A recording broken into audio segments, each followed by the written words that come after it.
안녕하세요. 오늘도 톡톡 사연을 찾아주신 여러분 정말 감사합니다. 저는 DJ 한이고요.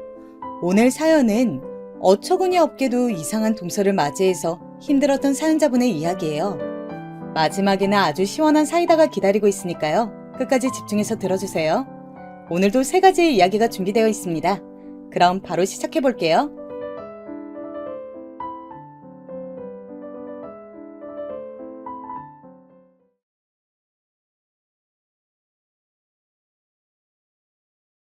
안녕하세요. 저는 30 중반의 여성입니다. 날도 더운 김에 제가 겪었던 아주 황당한 이야기 하나를 여러분하고 나눠보고 싶어서 사연을 보내봐요. 저는 결혼했지만 전업주부는 아니고요. 나름 열심히 일하고 경력에 욕심이 있는 잘나가는 아줌마입니다. 비록 결혼하고 유부녀가 되었어도 최소한의 휴직만 빼고는 계속 일을 하고 있어요. 현재는 변호사로 법조계에서 일을 하고 있습니다. 결혼은 20대 후반에 했어요. 남편은 동갑의 같은 업계 사람이고요. 사람이 참 순하면서도 착해서 좋아했어요. 사실 제가 이렇게 말하면 많은 분들이 안 믿고는 하는데요. 왜냐하면 남편이 꽤 잘생기고 키도 커서 대부분의 사람들이 제가 남편의 얼굴을 보고 좋아했을 거라고 생각하더라고요. 뭐 잘생긴 외모가 분명히 플러스가 된 부분은 있었죠. 하지만 그게 다는 아니라는 거를 잘 알았기 때문에 그저 잘생기기만 했다면 결혼까지는 하지 않았을 겁니다. 저도 나름대로 잘 사는 부모님이 있고 저 자신도 꽤 괜찮은 능력을 가진 아가씨였으니까요. 남편도 사실 제가 그렇게 자신감 넘치는 부분을 좋아했다고 하더라고요. 남편의 집도 괜찮게 사는 집이었어요. 저희 집은 부모님이 2분 다 의사셨고 병원이 있었는데 남편네는 시아버님이 기업 쪽 좀 높은 분이셨죠. 그렇다고 뭐 장급이거나 그 정도는 아니셨고 승진을 쭉 하셔서 나름대로 임원 자리에는 오르신 분이었어요. 그런데 공기업이 메이저 공기업은 아니고 또 하위직에서 승진하셨던 터라 그렇게 소위 말하는 끝발이나 인맥이 좋은 타입의 임원은 아니셨던 거죠. 겉으로 보기에는 와 대단하다. 하지만 실제로는 그냥 떨어지는 일 처리하기 바쁘셨던 직원에 가까운 임원이셨어요. 이걸 제가 왜 정확하게 아냐 하면 그 기업 일을 맡아서 해드렸던 로펌이 저희 회사였거든요. 이래저래 법정 소송 같은 게 걸려 있어서 그거 해결해 드리려고 거래를 했는데 당시에는 남편하고 사귀는 사이도 아니었고요. 그런데 자세히 회사 사정을 알고 나니까 시아버지가 그런 분이시더군요. 그때 일 처리가 잘 되어서 좋은 관계로 끝났고 로펌 차원에서는 쭉 계약도 이어졌지만 저는 이직하느라고 거길 나왔고요. 그런데 그 이후에 이직한 곳에서 남편을 만나게 된 거였고요. 저희 시댁에서 저를 참 많이 예뻐하셨답니다. 제가 그렇게 막 사근사근한 성격은 아니에요.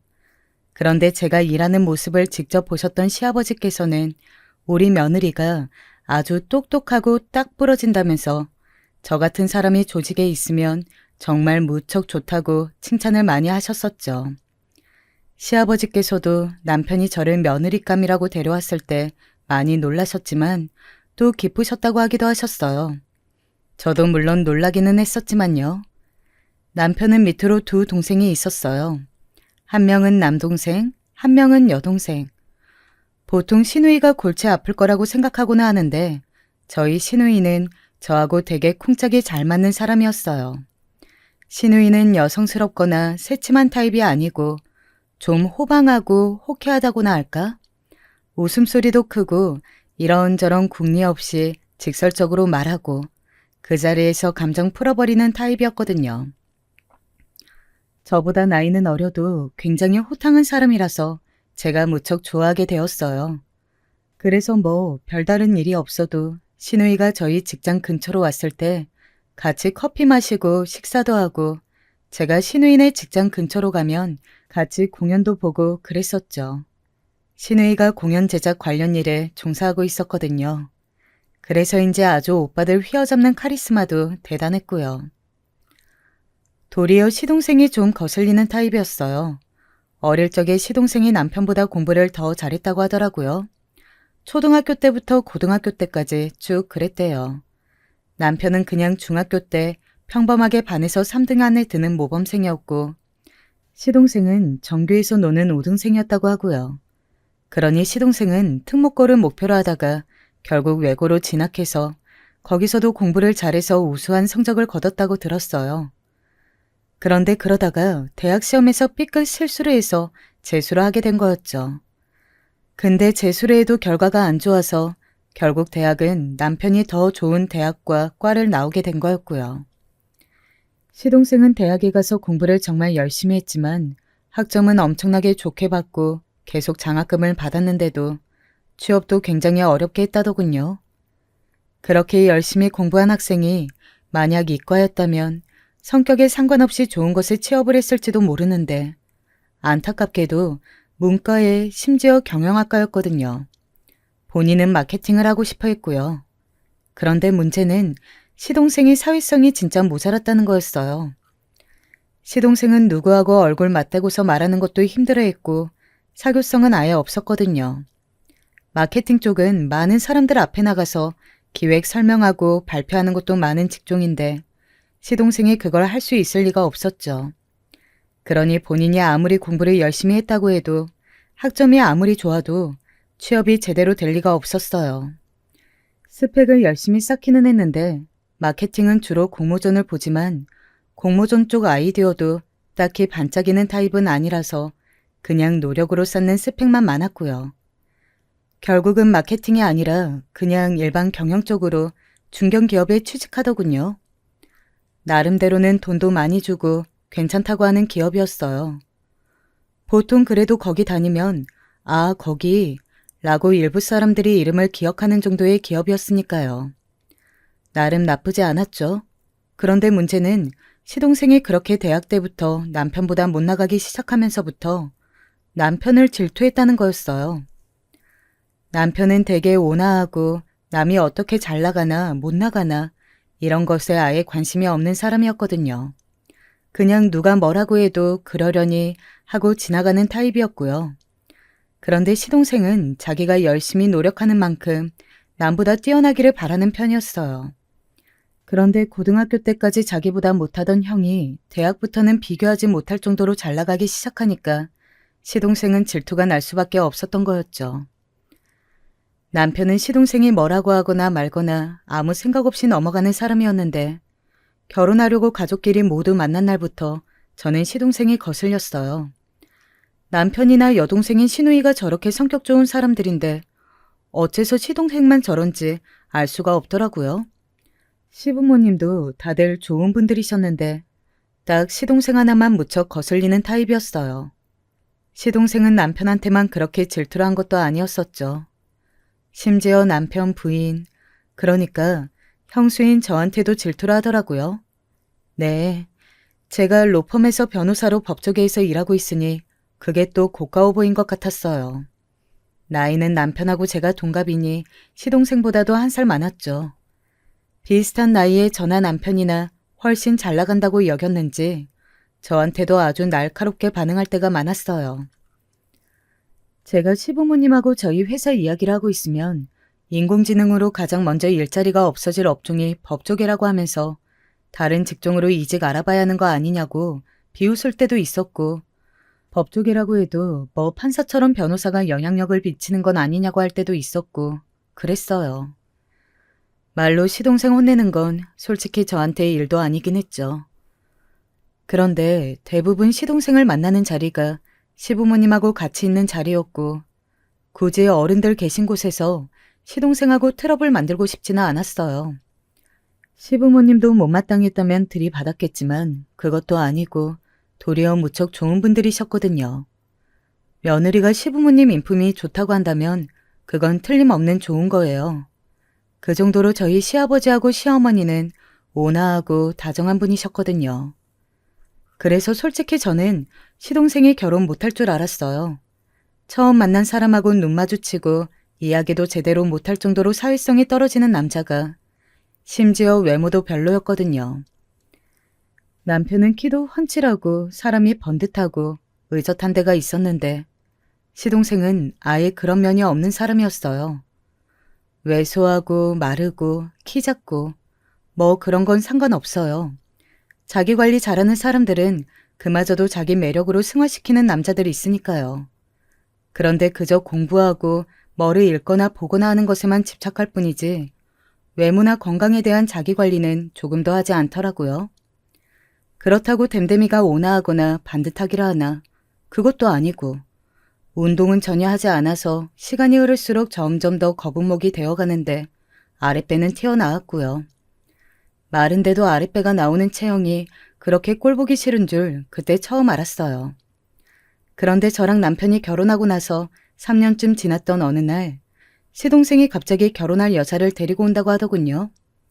가족들이 다 같이 봤으면 좋겠다고 시동생이 요청했다기에 어쩐 일로 그런 생각을 다 했나 싶어서 남편하고 같이 바쁜 와중에도 시간을 냈어요. 시댁으로 와서 잠깐 차만 마시고 간다기에 그런가 보다 했죠.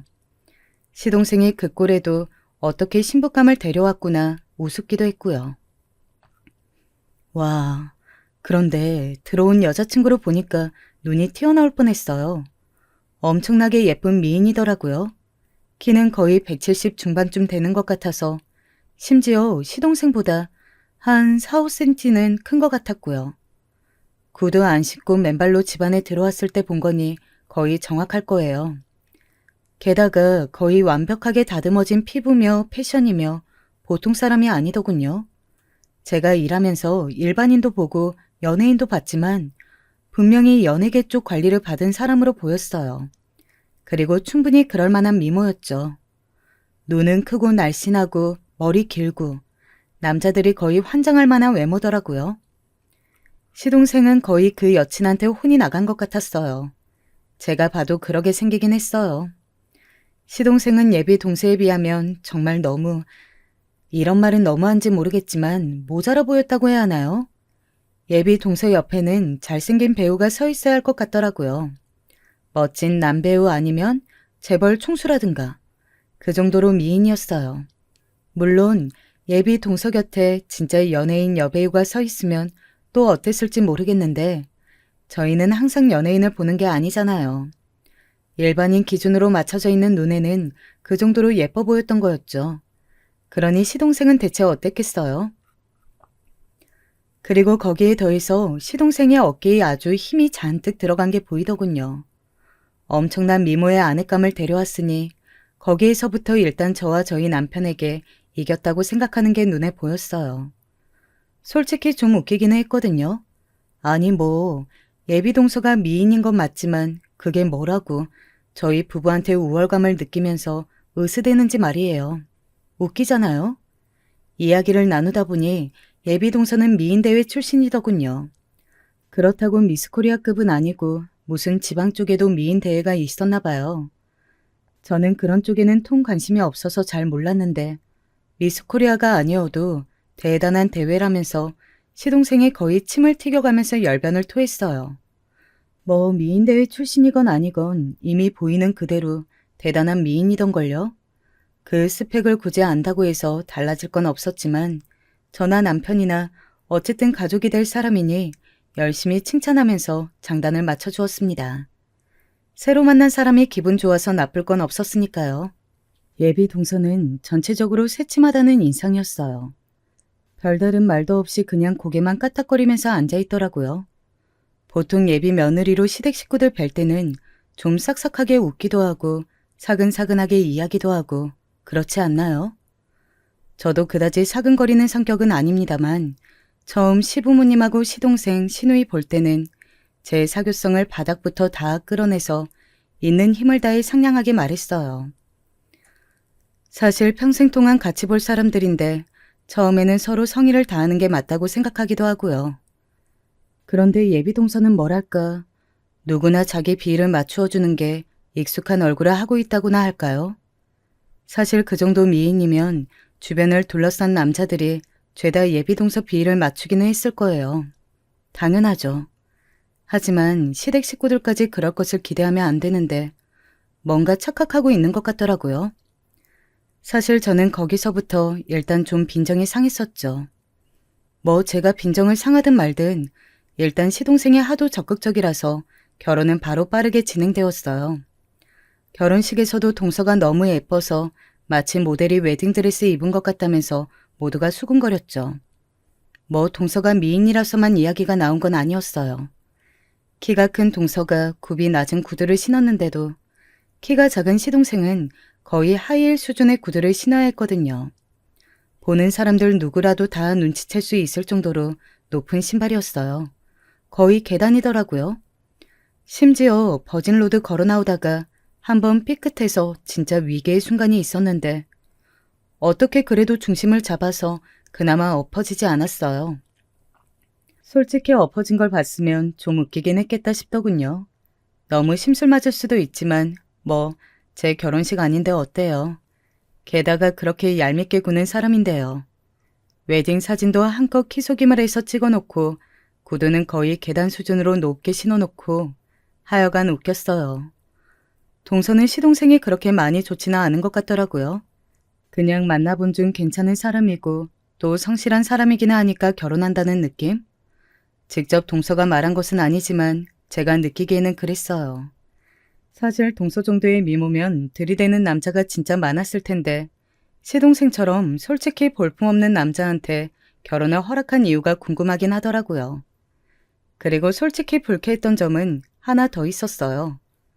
동서가 시댁 식구들하고 만남을 가진 이후에 묘하게 저희 남편을 쳐다볼 때 눈길이 이상하더라고요. 뭔가 부러움이라고 해야 하나? 탐나는 시선이라고 해야 하나? 그런 거요. 남편 직업을 듣더니 더 시선이 강해지더라고요. 남편도 변호사, 저도 변호사라고 하니 이상하게 나를 세워서 절 쳐다봤고요. 그냥 제 착각이겠거니 하고서 넘기려고 했는데 여자 직감이라는 게 그렇게 넘길 수 있는 게 아닌 건 다들 아시죠? 아무래도 동서가 시동생보다는 저희 남편이 좀 더 탐나는 상대라고 생각하긴 하는 것 같더라고요. 물론 제가 버티고 있어서 어떤 수작도 못하긴 했지만요. 남편한테 그 말을 했더니 펄쩍 튀면서 무슨 그런 소리를 하느냐고 놀라기는 했는데 저는 꽤 예민한 편이라서 제 쪽이 결국은 맞았던 거였어요. 동서는 직업이 없었기 때문에 그냥 가정주부로 들어앉았었어요. 시댁에서 시어머니가 같이 잘 지내보자고 맛있는 음식을 하시고서는 저 쉴 때나 퇴근 후에 부르시고는 했거든요. 동서도 그때 같이 부르셨는데 오기 싫은 기색이 역력하더군요. 그래도 결혼 초라서 용 빼는 재주는 없는지 꾸역꾸역 오기는 왔는데 시어머니한테 뭔가 태도나 예의가 없었어요. 시어머니가 같이 앉아서 식사하시는데 숟갈 드시기도 전에 이미 본인은 한두 수저는 떠서 먹고 있다든지 시어머니가 과일 깎아주시면 그냥 그건 낼름낼름 받아먹으면서 자기가 어떤 뒤처리나 자리 정리도 안 한다든지 하여간 가지가지로 신경 거슬리게 행동을 하더라고요. 저한테 그러는 건 차마 넘길 수 있어요. 어차피 동기간이고 제가 형하고 결혼했을 뿐 동서하고 어떤 직접적인 관계가 있는 건 아니니까요. 시동생도 한 치 건너 두 치고 그런데 시어머니는 아니잖아요. 시어머니는 정말 좋은 분이셨고 아들 며느리한테 제대로 된 대접을 받으셔야 하는 분이었어요. 그리고 부모 자식 간의 예의는 놔두고라도 같이 모여서 식사를 하고 다가를 먹는데 아무 일도 안 하고 입만 와서 날름날름 먹기만 하는 사회성을 대체 어디다 쓸 수가 있죠? 저는 대학 졸업 이후로 끊임없이 일을 해왔기 때문에 저런 식으로 사회성 없는 꼬라지를 보고 있기가 힘들더군요. 저는 그래서 하루는 동서를 따로 불러냈어요. 처음에는 자기가 왜 따로 나가냐면서 제 만남 요청에 아예 응하지도 않으려고 하더라고요. 어처구니가 없었는데 안 그러면 집 근처로 가겠다고 했더니 미적거리면서 제 직장 근처로 나왔어요. 저는 농담이 아니라 정말 연차 내고 시동생네 집 근방으로 가려고 했었거든요. 왜요, 형님? 둘러서 부드럽게 말할 수도 있지만 그냥 제대로 말할게. 동서, 요새 어머니께 하는 태도 좀 보기 안 좋아? 네? 저요? 그래.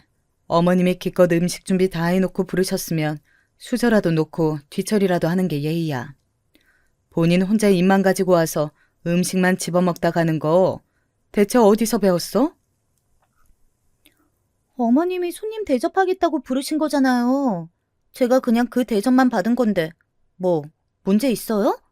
어쨌든 남이잖아요. 동서는 눈을 동그랗게 뜨고는 대들더군요. 좀 어처구니가 없었어요. 머리는 나빠 보이는 게 고집은 있어가지고 지 잘못한 건 생각하지 않고 덤비려고 들었으니까요. 어머님하고 그냥 손님 주인 사이로 남을 거야? 나중에 우리 시부모님 유산 자식한테만 남겨주실 텐데 동서는 자식이 아닌 거지? 네? 뭐라고요? 지금 본인이 남이라며. 그럼 우리 어머님, 아버님이 우리를 자식으로 배려해 주시는 거, 베풀어 주시는 거 다 받지 말아야지. 지금 동선의 집도 아버님이 해주셨지? 대체 무슨 생각이야? 남의 집 재산 이야기까지는 안 건드리려고 했는데 얄밉게 구니까 한번 긁어주고 싶더군요. 제가 비꼬는 듯이 말하니까 확실히 신경이 확 긁혔는지 동서 얼굴이 울그락불그락해지기 시작했어요. 아니 머리는 나빠서 제대로 말도 못하는 주제에 왜 저렇게까지 못되게 구는 건지는 모르겠더라고요. 동서는 화가 나서 얼굴이 시뻘개져서 저를 노려봤고 저는 그게 그냥 좀 웃기기만 했어요. 솔직히 법조계 일하면서 동서 정도 되는 성질의 사람은 너무 많이 봤고 법정에서 맨날 하는 게 입씨름이잖아요. 동서가 뭐라고 하든 저한테는 그냥 우습게만 보이는 거였죠. 그러다가 동서는 저를 쳐다보더니 갑자기 이러는 거예요. 그 얼굴로 시아주버님을 어떻게 꼬셨어요? 뭐라고? 저는 귀를 의심했어요. 개념 없는 것도 없는 건데 무슨 10대 여고생 싸우는 것처럼 저런 걸로 시비를 걸다녀. 남녀 관계에서 진짜 조금도 메리트 없을 것 같은 얼굴이잖아요, 형님. 여자는 어쨌든 외모가 제일 중요한데 남자들이 보통 몸매 좋고 예쁜 여자 엉덩이에 손이 가지. 똑똑한 여자 엉덩이에 손이 가겠어요? 형님이 어떻게 결혼이나 했는지 의문이네요.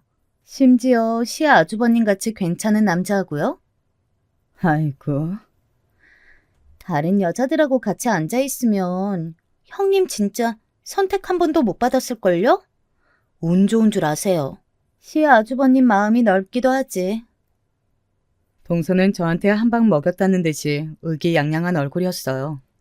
저는 기가 막혀서 별로 대꾸할 가치도 못 느끼고 있었는데 말 다 했다는 듯이 일어나서 가버리더군요. 그런데 동서 말이 다시 생각해보니 조금 찜찜한 데가 있더라고요.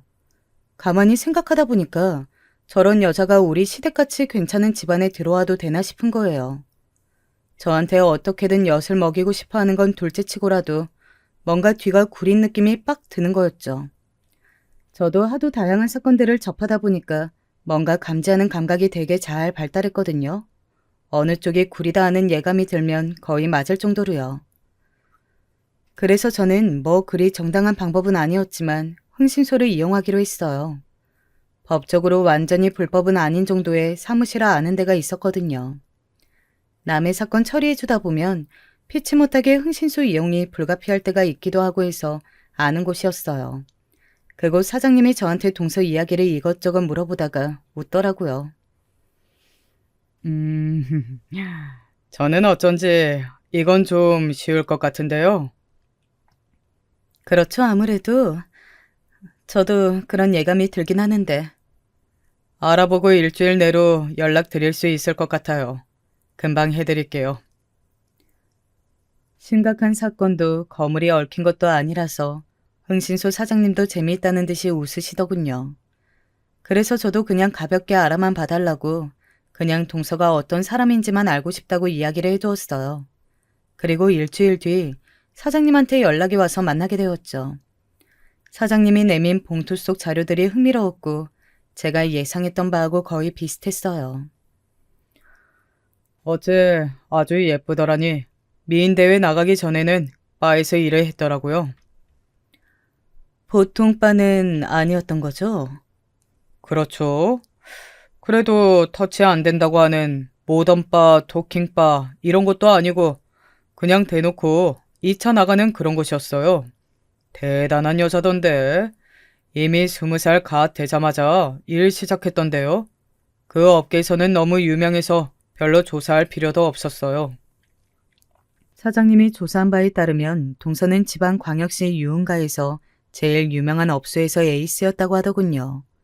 이런 소리를 제 입으로 옮기는 것도 참 웃기긴 하네요. 업소녀들 사이에서 에이스라니. 아무튼 그래서 상당히 그 지방에서 유명한 여자였고 몸매도 좋고 미인이라서 미인대회에 나가고 난 뒤에는 더 유명해졌다고 했어요. 원래 20 중반쯤 되면 벌써 유흥가 쪽에서는 퇴물 취급인데 미인대회에 입상하면서 여전히 찾는 사람이 많았대요. 그런데 갑자기 딱 끊고 서울 간다고 사라졌다는 게 얼마 전이었고요. 그런데 더 웃긴 게 뭔지 아세요? 중학교 졸업사진이 대단하더라고요. 어디 좀 봐요. 사장님이 추가로 꺼낸 어느 중학교 졸업 앨범이었는데 사장님이 동서가 몇 반 졸업생이었다고 이야기했는데도 한 30명 정도 되는 반 학생 중에는 동서를 전혀 못 찾겠더라고요.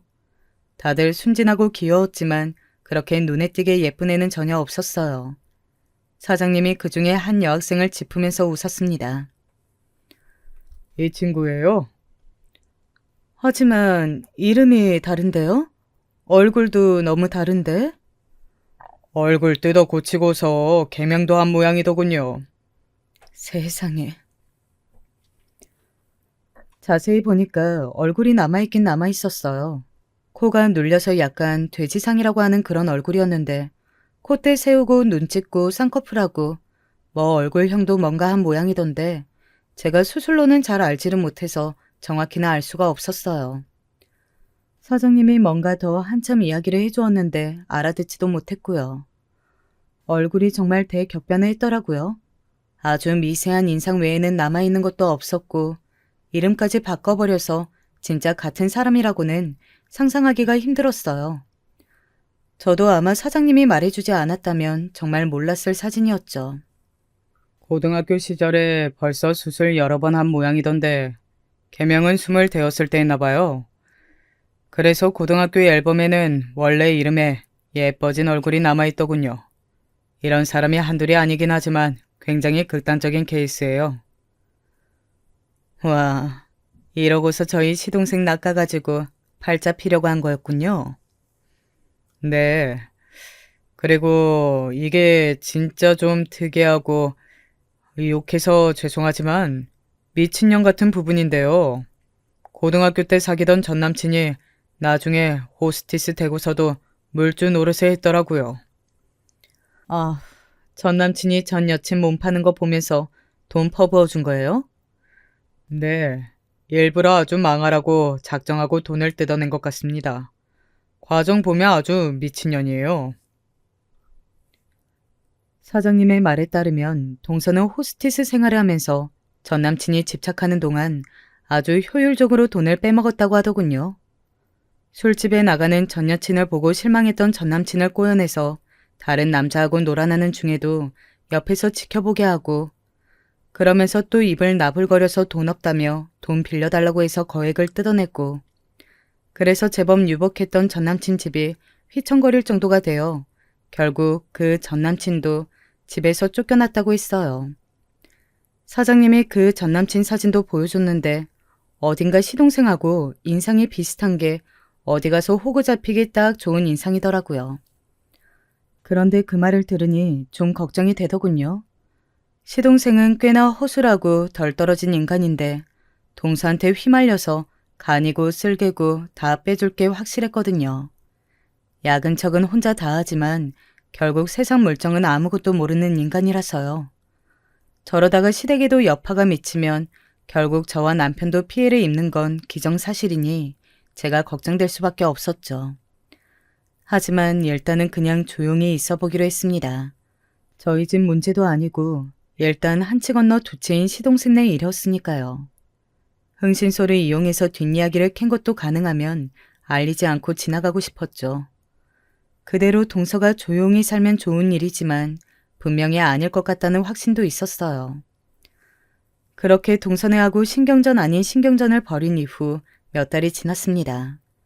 시부모님도 그 사이에 동서가 너무 건방지게 굴고 시동생이 그걸 편들어 주느라고 말도 안 되는 소리 짓거리는 걸 너무 많이 보셔서 정이 많이 떨어지신 것 같더라고요. 원래 시부모님이 굉장히 다정하고 좋은 분들이셨는데 동서한테는 버티실 수가 없는 것 같았습니다. 사실 저는 그걸 옆에서 지켜보면서 과연 과거가 더러웠던 여자는 티가 나는구나 싶기도 했어요. 아무래도 보통 일반 사람처럼 행동하려고 해도 싼 티가 나더라고요. TV를 같이 보다가 예쁜 여자가 좀 노출이 심한 옷을 입고 나온 걸 보면서는 남자 꼬시려고 저런 걸 입고 나왔다든가, 저 여자 연예인 진짜 얼굴 다 갈아엎었다든가, 심지어 가슴 성형 몇천만 원 들여서 한 거 알고 있다든가 하는 소리를 끝도 없이 늘어놓더군요. 시어머니도 참 교양있고 고상하신 분이라서 그런 말을 들으면 어떻게 반응해야 할지 모르겠다는 얼굴이 되셨고, 시누이는 곧장 사자우라도 지르고 싶은 얼굴이었지만 애써 참는 게 눈에 보였어요. 그럴 때 제가 가만히 보다가 슬쩍 찔러보기로 했었죠. 동서 참 성형에 대해서 잘하네. 해봤나 봐? 네? 아니, 형님. 무슨 말씀을 그렇게 하세요? 어머, 진짜 예의 없이? 어머, 아니라면 아니라고 하면 되지. 왜 화를 내? 이상한 사람이네. 동서가 화들짝 놀라면서 불같이 화를 냈는데 저는 왜 그러는지 모르겠다는 것처럼 어깨를 으쓱거리면서 반응했죠. 솔직히 수가 빤히 보여서 재미있기도 하더라고요. 꼭 그런 이야기만 하고 나면 여자는 외모가 다르느니 성형이라도 해서 예쁜 게 낫다느니 자연인보다 성형미인이 훨씬 값이 많이 나간다느니 하는 이상한 소리를 하고는 했었어요. 시누이는 그런 말을 들으면서 가재미 눈을 떴지만 제가 은근슬쩍 말려서 간신히 참고는 했었죠. 만약 그냥 두었으면 어지간히 동서하고 시누이하고 싸웠을 거예요. 하지만 동서는 사실 싸울 가치가 없는 사람이었기 때문에 시누이한테도 굳이 말대꾸하지 말라고 제가 말렸었죠. 그런데 조용하게 지나갈 리 없다는 제 예감이 사실이 된 날이 왔어요. 어느 날 시댁 식구들이 전부 모인 날이었는데 동서 얼굴하고 시동생 얼굴이 다 무척 어둡더라고요. 좀 둔한 편인 남편이 의아하다는 듯이 물을 정도였어요. 재수씨, 무슨 일 있어요? 별로 기분이 안 좋아 보이네. 말했다시피 동서는 희한할 정도로 저희 남편을 좋아했거든요. 남편이 그렇게 관심을 보이면서 묻자 동서는 금방 빵긋 웃으면서 고개를 도리질 치더군요. 어머, 아니에요. 별일 아닌데 그냥 좀 신경을 거슬리는 게 있어서. 왜요? 뭐 부부 사이 일이에요? 무슨 일 있으면 나한테 일러요. 혼내줄게요. 남편은 허허 웃으면서 그렇게 말했고 동서는 무슨 생각을 하는지 눈을 굴리더라고요. 그러더니 갑자기 정말 갑자기 얼굴을 일그러뜨리면서 금방이라도 울 듯한 표정을 했어요. 그건 아니고요. 요즘 좀 이상한 사람이 쫓아다녀서요. 이상한 사람? 형, 진짜 이상한 남자가 하나 붙었어. 스토커인가 봐. 시동생은 아주 불안하다는 듯한 말투로 신경질적으로 말했습니다. 동서는 이상하게 가련한 척, 연약한 척을 하면서 남편한테 몸을 기울이고서는 애교 섞인 말투로 털어놓았죠. 그게 저 예전에 알던 사람인 것 같긴 한데요. 자꾸만 집 앞에서 기다리고 있고 우편함에 이상한 물건을 넣어놓고 무서워 죽겠어요. 며칠 전에는 지하 주차장에서 기다리고 있더라고요. 아니, 정말이에요? 야, 너는 남편이 되어가지고 그거 하나 처리 못해주고 뭐하냐? 이 사람이 좀 겁이 많아서 시아주버님이 좀 도와주세요. 변호사시잖아요. 동서는 애절한 말투로 말하면서 살짝 눈가를 닫더군요. 에휴, 눈물도 안 나더만. 시동생은 동서가 그렇게 말하는 걸 듣고서는 얼굴이 시뻘개졌는데 눈치 없는 남편은 동서의 최선을 다한 아양도 알아차리지 못하고선 고개를 갸우뚱거리더라고요. 아니, 근데 남편이 있는데도 스토킹을 하는 놈이 있다고요? 아주 악질인데? 그러니까요. 진짜 무서워 죽겠어요. 도련님이 처리해 주셔야지. 도련님 요새 주짓수 배운다면서요. 가서 목 졸라버려요.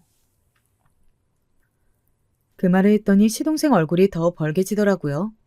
그때쯤 시동생이 자기가 주짓수 배운다고 근육 엄청나게 늘었다면서 자랑스러워하고 만날 때마다 그 소리 했거든요. 솔직히 꼴 보기 싫었는데 그 말 꼬투리 잡아서 아무 말도 못하는 걸 보니 고소하더군요. 동서는 제가 옆에서 시동생한테 꼽을 주거나 말거나 남편만 보고 있고 남편은 아무것도 모르고 이상한 놈이라면서 고개만 갸웃거리기 바쁘고. 그래서 말인데, 주말 저녁쯤에 저희 집 오셔서 저녁 드시지 않을래요?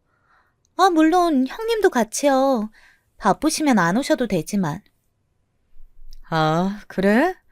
난 안 바쁘고 우리 신랑은 바빠서 말이야. 여보, 이번 주에 또 공판 있댔지? 아휴, 그렇지. 요새 밀물이야. 왜 이렇게 일이 많지? 그따위 일처리에 남편을 빌려줄 생각은 없어서 제가 남편 일 내기로 돌리자 단순한 남편은 곧장 일에 대해서 투덜거리기 시작했어요. 단숨에 화제가 돌아가 버린 동서는 분해서 그런지 얼굴이 벌개지더군요. 그런데 그때 아파트 현관 바깥에서 뭔가 소리가 들려왔어요.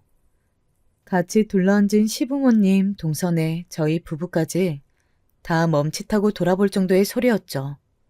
어떤 남자가 열어달라고 외치고 있었어요. 뭐야? 누구야? 저거 그 스토커 아니야? 세상에, 그 인간이 시댁까지 쫓아왔다고? 세상에 끔찍해라. 저도 순간 아연하더라고요.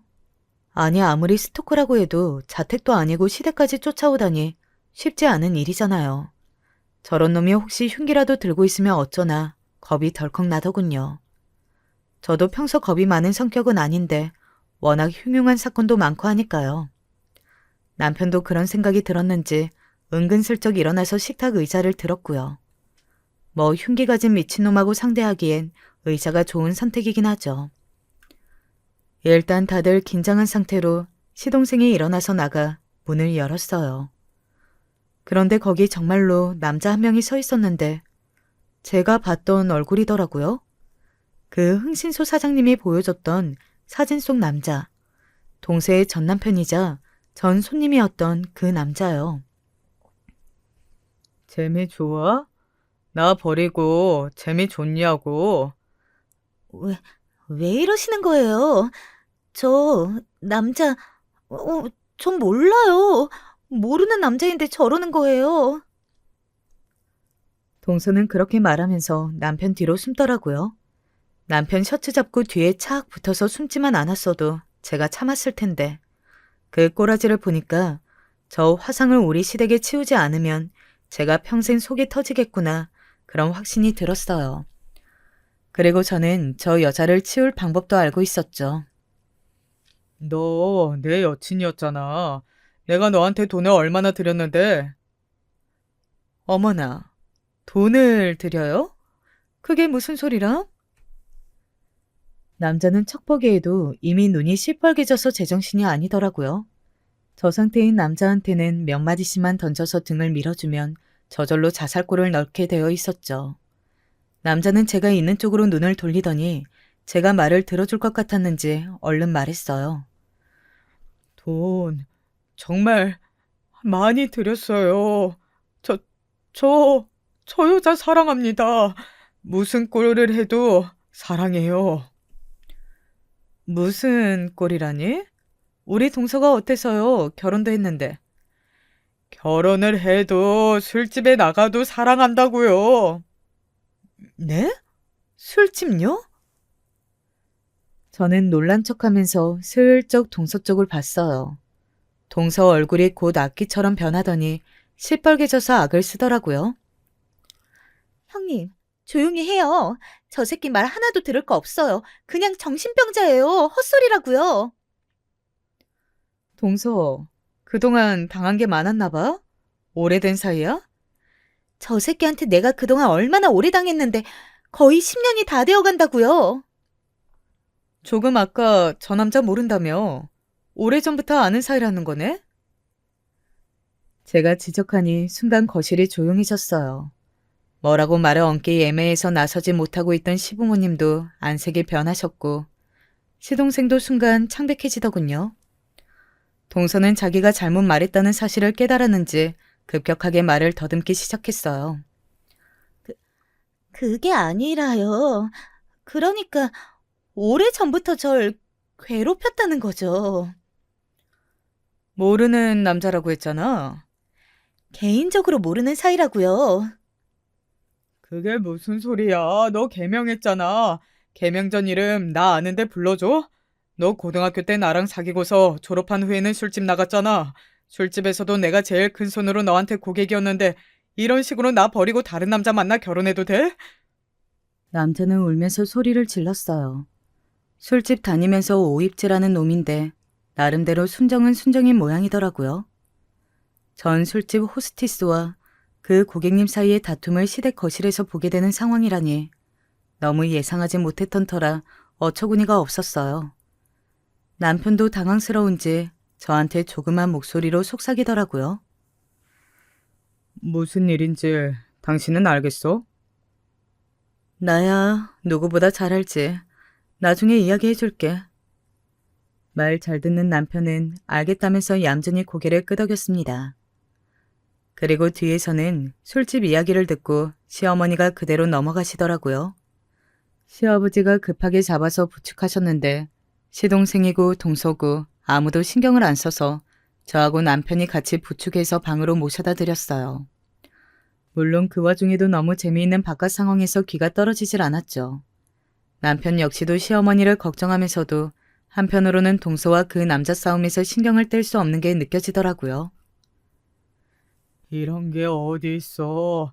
내가 너하고 술 마시고 2차 나가려고 돈을 얼마나 썼는데 너 성형수술하라고 돈도 내가 다 대줬잖아. 고등학교 때 만나서 그때 다 수술했잖아.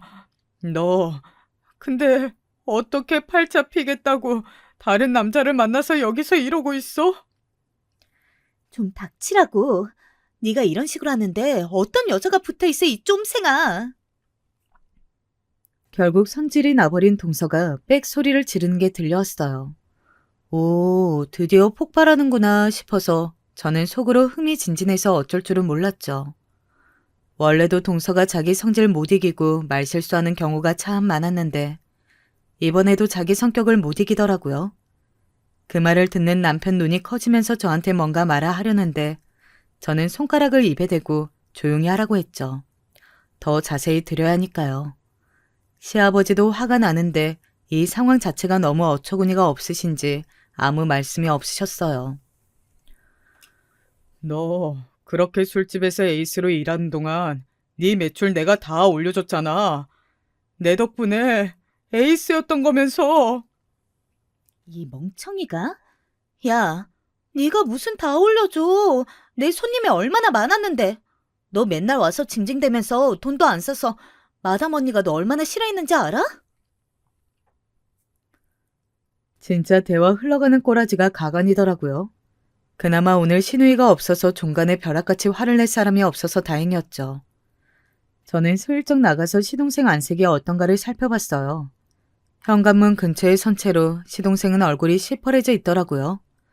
동서는 악을 쓰면서 남자하고 삿대질하면서 싸우고 남자는 동서가 미는데도 안 쫓겨나려고 현관문에 몸을 끼운 채로 울 것 같은 표정으로 소리를 지르고 있었고요.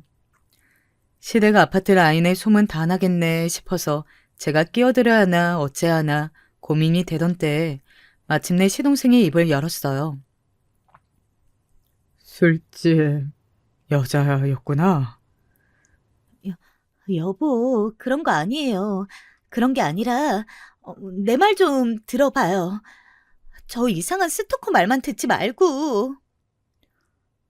지금 그렇게 다 직접적으로 말해놓고 나더러 뭘 믿으라는 거야? 시동생은 그야말로 곧장 쓰러질 것 같은 얼굴이었어요. 뭐 인생에 이룬 가장 큰 업적이 동서와의 결혼이었던 것처럼 굴었으니 어찌 보면 당연하기도 했죠. 그래서 그렇게 술도 잘 마셨고 나 꼬시기도 잘 꼬셨구나. 난 정말 당신이 타고난 여우인 줄 알았어. 그게 아니라 술집에서 아주 단련한 거였구나. 여보, 그게 아니라니까. 결국 설득하기 힘들었는지 동서는 눈물 작전으로 나가기로 했던 것 같아요. 동서는 악기처럼 소리를 지르던 얼굴에서 갑자기 울며 처연해진 얼굴로 돌변해서 눈물을 쭉쭉 흘리기 시작했죠. 여보, 내가 술집 나갔던 건 맞아요. 하지만 그건 정말 사정이 있어서 내가 얼마나 불행하게 살았는지 알아요? 나 정말 힘들었다고요. 뭐가 힘들어? 너 고등학교 때 얼굴 다 갈아엎고 부모님이 그 돈 다 대줬잖아. 그거 다 받아먹어서 술집 나가서 네 맘대로 살겠다고 도망 나간 거잖아. 내가 다 아는데 어디서 거짓말을 치려고 해? 보통 남자가 너 살아온 인생 다 받아줄 것 같아? 남자는 아주 작정을 한 모양이더군요. 은근슬쩍 뒤에 서서 듣고 있는 저와 남편이 벌어진 입을 다물 수가 없을 정도였어요. 물론 제가 변호사 일을 하면서 상당히 많은 콩가루 집안을 보아오기는 했지만 그게 설마 저희 시댁 시동생 일이 되리라고는 상상도 하지 못했거든요. 제 3자의 일을 보는 것과 그래도 시댁 일을 보는 것하고는 완전히 달랐어요. 동서는 이제 정말 안 되겠는지 그 남자를 끌고서 현관문 밖으로 나가버리더라고요. 남자는 손순이 따라 나갔고 현관문이 닫혔는데도 시동생은 따라 나가지 않았어요. 그냥 멍청하게 닫힌 문만 바라보면서 멍하니 서 있더라고요. 그리고 바깥에서 시끄러운 소리가 나더니 결국 둘 다 완전히 같이 나가버린 것 같았어요. 시아버지도 저희 부부도 시동생도 무슨 말을 해야 할지는 몰라서 멀뚱하게 서로를 바라보고만 서 있었죠. 그러던 끝에 시아버지가 참담한 얼굴로 물어보셨어요. 너는 몰랐던 거지? 네, 아버지. 시동생은 곧 울 것 같은 얼굴이더군요. 저와 남편은 얼른 눈인사만 하고서 가방하고 옷을 챙겨서 시댁을 빠져나왔어요. 이제 시부모님하고 시동생이 해결해야 할 문제인 것 같더라고요. 나와서 차에 타서 집에 가면서 남편이 물어봤어요. 당신은 알고 있었어? 눈치가 뭔가 아는 것 같던데? 오, 이번에는 그래도 어쩐 일로 눈치가 있네? 응? 알고 있었어. 아니, 어디까지? 그리고 어떡 하다 알게 된 거야? 뭐, 어쩌다 보니 알게 되었지. 그리고 그냥 술집만 나간 것도 아니고 사연이 아주 다양하던걸? 저는 흥신소를 통해 알아낸 일을 전부 남편한테 말해주었어요. 남편은 처음에는 침착하게 듣다가 결국에는 경악한 표정이 되었죠. 뭐 얼굴 갈아엎고 개명하고 술집 여자 되었다가 미인대까지 나가서 팔자 고치려고 결혼한 사람이 재수씨라는데 누가 경악하지 않겠어요? 남편은 그야말로 놀란 얼굴이 되어서 한숨을 쉬었죠. 아, 그놈 순진해가지고 아무것도 모르는 게 어쩌다가 그래도 결혼 상대는 잘 골라왔네 싶더니만 역시나. 뭐?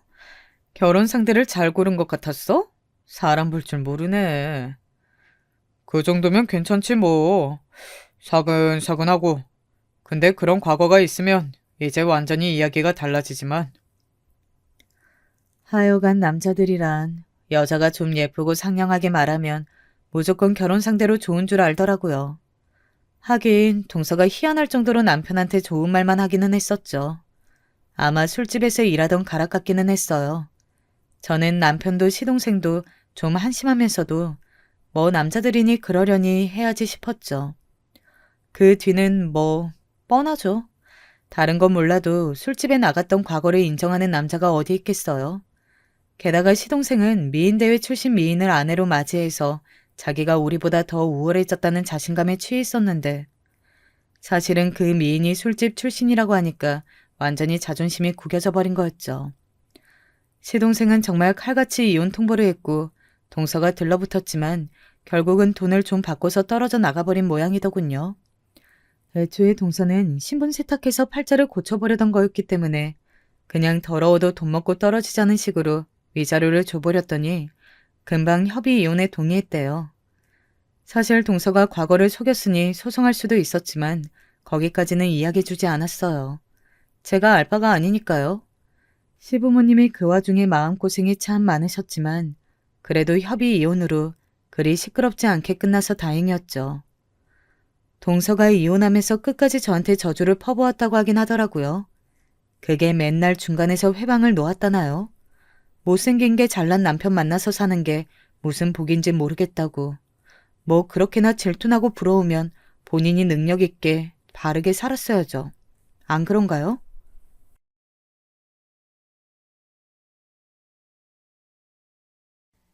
안녕하세요. 저는 요즘 가슴 한켠이 아주 뻥 뚫려 있는 양 답답한 마음이 들고 너무 힘든 때를 보내고 있습니다. 인생에 있어 고민 없는 사람이 어디 있겠냐마는 최근 도저히 참다 못해 친구에게 이 얘기를 털어놓았거든요. 그랬더니 왜 그렇게 참고 사냐며 자기가 다 답답하다고 하는 거 있죠. 듣고 보니 제가 바보 같기도 하더군요. 제가 이렇게 속이 터지는 건 시어머니 때문이에요. 결혼할 때에도 딱히 사정이 좋은 건 아니었지만 이후에도 어머니는 저희에게 종종 합가를 요구하시더군요. 신혼집 위치도 썩 좋은 편이 아니었는데 그 집에서 애들을 낳게 되니 결국 이사갈 곳들을 절실히 알아보러 다니게 되더라고요. 평소 어머니와의 관계가 좋은 게 아니었기 때문에 합가 얘기에 살짝 미간이 찌푸려지면서 왠지 모르게 마냥 흘려들을 순 없었어요. 그나마 시댁이 좀 더 넓은 편이기도 했고 주변에 유흥가가 즐비하고 안 좋은 학군이라고 소문난 저희 집보단 나았거든요. 역세권이기도 하고 애들 데리고 다니기도 좋고 학교도 무난한 곳이라고 알려진 동네였기 때문에 꽤 고민되더라고요. 결국 여러 가지 생각하면서 고민만 하다가 애들도 점점 커가고 있고 교육적으로도 신경이 쓰이고 여러모로 사람들 손이 필요했어요. 그래서 큰맘 먹고 시댁에 들어가게 되었던 거죠. 그런데 들어갈 때에도 어머님은 무척이나 깐깐하게 말씀하시더군요. 니네가 아무리 자식이라고 해도 매달 번번이 생활비는 내야 해. 입이 지금 대체 몇 개가 느는 거야? 나야 내 아들이랑 손주들 보니까 좋긴 하지만 매달 밥 차리고 집 치우고 할 거 생각하니까 벌써부터 허리가 휜다 얘. 물론 저희도 생활비 얼마를 일부 드릴 생각이었어요. 당연히 공짜로 이 집에 들어올 생각도 아니었고 본인께서 이전부터 같이 살 거면 돈 얼마는 줘야 한다고 계속 말씀해 오셨거든요. 그런데도 저렇게 계속 다시 한번 쐐기를 박듯 말씀하시니 기분이 썩 좋지 않았어요. 아무튼 매달 저희 네 식구 생활비 포함 부모님 용돈까지 약소하게나마 전부 포함해 드렸고 어머니는 그럭저럭 만족스러운 것 같더라고요. 단지 퇴근해서 돌아오면 애들 보느라 힘들었다는 잔소리도 어마어마했기 때문에 이런 게 좀 힘들었어요. 그리고 어머니께서는 자기 아들이나 저나 똑같이 출퇴근하는데도 그렇게 저한테만 저녁 준비를 시켜대시고 치우게 하시고 그 밤에도 집을 정리하도록 시켜대시더라고요. 아휴, 나 하루 종일 얘네들 보내라고 아주 고생했어. 어디 가지도 못하고 발 완전 묶여서 밥 먹이고 할미 소리 들어가며 얼마나 고생했는지 아니? 그럼 네가 눈치껏 일찍 와서 밥도 좀 챙겨 먹이고 집 청소도 좀 돕고 했어야지. 좌우지간 회사에서 늦지 말고 째깍째깍 집에 좀 오란 말이야. 이러면서 저한테 괜히 성을 내시는 거예요. 저도 정말 부서질 것 같은 몸 상태로 집에 돌아온 건데 오자마자 저한테 던져지는 건 앞치마였고 재료도 변변치 않은 상태로 밥을 차려다가 6식구 먹을 걸 준비하자니 정말 허리가 끊어지겠더군요. 이게 다 시댁에 들어와서 살겠다고 결정한 나의 업보구나 하고 받아들이는 수밖에 없었어요. 그런데 그러던 와중에 이보다 더 심하게 느껴지는 하나의 대가를 치르게 되었는데요. 이게 당연한 건지 시집 와서 시댁에 들어가서 살고 있는 여자들은 다 숙명적으로 겪는 건지 좀 헷갈리네요. 솔직히 이 시기에 겪었거나 언제 겪었거나 저에겐 똑같이 괴로운 일이었겠지만 그래도 정말 너무 몸서리 쳐지도록 힘들어서 이때는 늘상 제가 위험을 다 달고 살았지 뭡니까? 바로 저희 아빠가 그렇게 삼남매를 키우느라 고생하시고 힘든 삶을 사셨던 아빠에게서 큰 병이 발견되고 말았어요. 어느 날 여동생에게 전화가 왔는데 아빠가 몸이 좀 안 좋아서 검사를 받으러 모시고 갔다는 거예요. 그 말부터 가슴이 철렁하면서 예감이 좋지 않았고 그날 가뜩이나 새벽부터 어머니가 이것저것 시켜대는 일을 하느라고 회사에 와서 졸리고 힘든데 너무 불편했어요. 그런데 아니나 다를까 시간이 지나 들려온 얘기들을 듣고 저는 집에 돌아오는 전철에서 얼마나 울었는지 몰라요. 정말 제대로 서 있을 수도 없이 눈물이 나서 하도 울어대는 저에게 옆자리 아주머니께서 손수건을 건네주실 정도였어요. 왜 그렇게 서럽게 울었냐면 저희 아빠는 우리 삼남매에게 있어 정말 너무나 애달프고 가슴 아픈 존재이기 때문이에요. 제 남동생을 데리고 계곡 쪽에 나가셨다가 그때 동생에게 들이닥친 사고를 피하기 위해 몸을 날리셨고 그래서 다리 한쪽을 절게 되었어요. 하지만 그렇게 힘들고 불편한 몸을 하시고도 얼마나 열심히 일하셨는지 몰라요. 원래 하던 일을 접고 다른 기술자분들을 따라다니면서 작은 일거리들을 받아 하시고 그러면서 늘 꾸준하게 같은 자리에서 기계를 다루고 고쳐주고 바꿔주고 파는 일을 하면서 살아오셨답니다. 맨날 아빠를 보러 갈 때마다 기름때가 잔뜩 묻은 아빠의 얼굴과 옷을 보며 가슴이 아팠고 그런 아빠가 손을 깨끗이 닦고 우리 남매들 먹으라고 설탕이 잔뜩 묻은 꽈배기를 사다 주실 때 얼마나 가슴이 아릿했는지 몰라요. 제가 결혼할 때 웨딩마치를 올리는 순간에도 다리를 저는 자신의 모습이 딸에게 폐가 될까 싶어 전날 그리 연습을 하셨다는데 엄마의 말을 듣고 저는 또 눈물이 터져 마음을 가눌 수가 없었어요. 그래서 저는 일부러 부폭을 아빠에게 맞춰서 천천히 걸었고 결혼이라는 새로운 문을 열고 설레고 행복감을 느끼면서도 아빠에 대한 애틋함에 참 이상한 얼굴을 하고 걸었더랬죠. 그런 우리 아빠인데 이제 자식이 그의 자식을 좀 키워가면서 직장도 다니고 효도 좀 하려고 했더니 암이라뇨. 자식들이 정신을 차리고 부모님께 나름의 노릇을 하려고 하면 그때 부모님은 너무 늙어 계시거나 혹은 곁에 안 계시다는 말이 이제 남 얘기가 아니게 되어버렸어요. 아빠가 나이 들어가는 걸 알고 있으면서 왜 그렇게 자주 찾아뵙지 못했던 건지. 이날 정말 온몸이 탈수가 되어버릴 정도로 울면서 집으로 들어왔어요. 그렇게 채비를 하고 남편에게는 아이들을 맡기고 아빠에게 가보겠다고 했죠. 남편도 당황스러워하고 놀라서 지금 그런 상황이었는지 몰랐다며 같이 가봐야 하는 거 아니냐고 하더군요.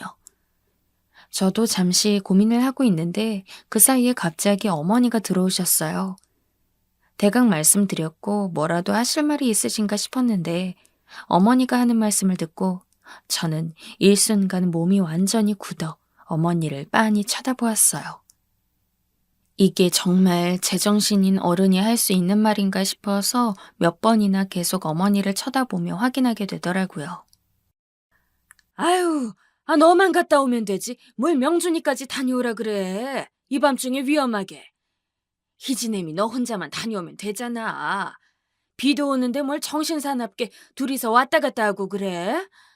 암이라고 해도 요즘 다 착한 암이라고 하고 별거 아니야. 너무 그렇게 유난 떨 거 없어. 그냥 너 혼자 얼른 다녀와라. 명준이 너는 얼른 일이 들어오고. 아니, 다른 것도 아니고 사돈어른이 그리고 저희 남편에게는 장인어른이 이렇게 위독한 상태의 질병을 판정받으신 거잖아요. 그런데 어떻게 저런 말을 하실 수 있는 건지 저는 도무지 이해가 가지 않았어요. 사실 밤길이 위험했으면 여자인 제가 더 위험하지. 덩치도 곰같이 큰 본인 아들이 위험하겠나요?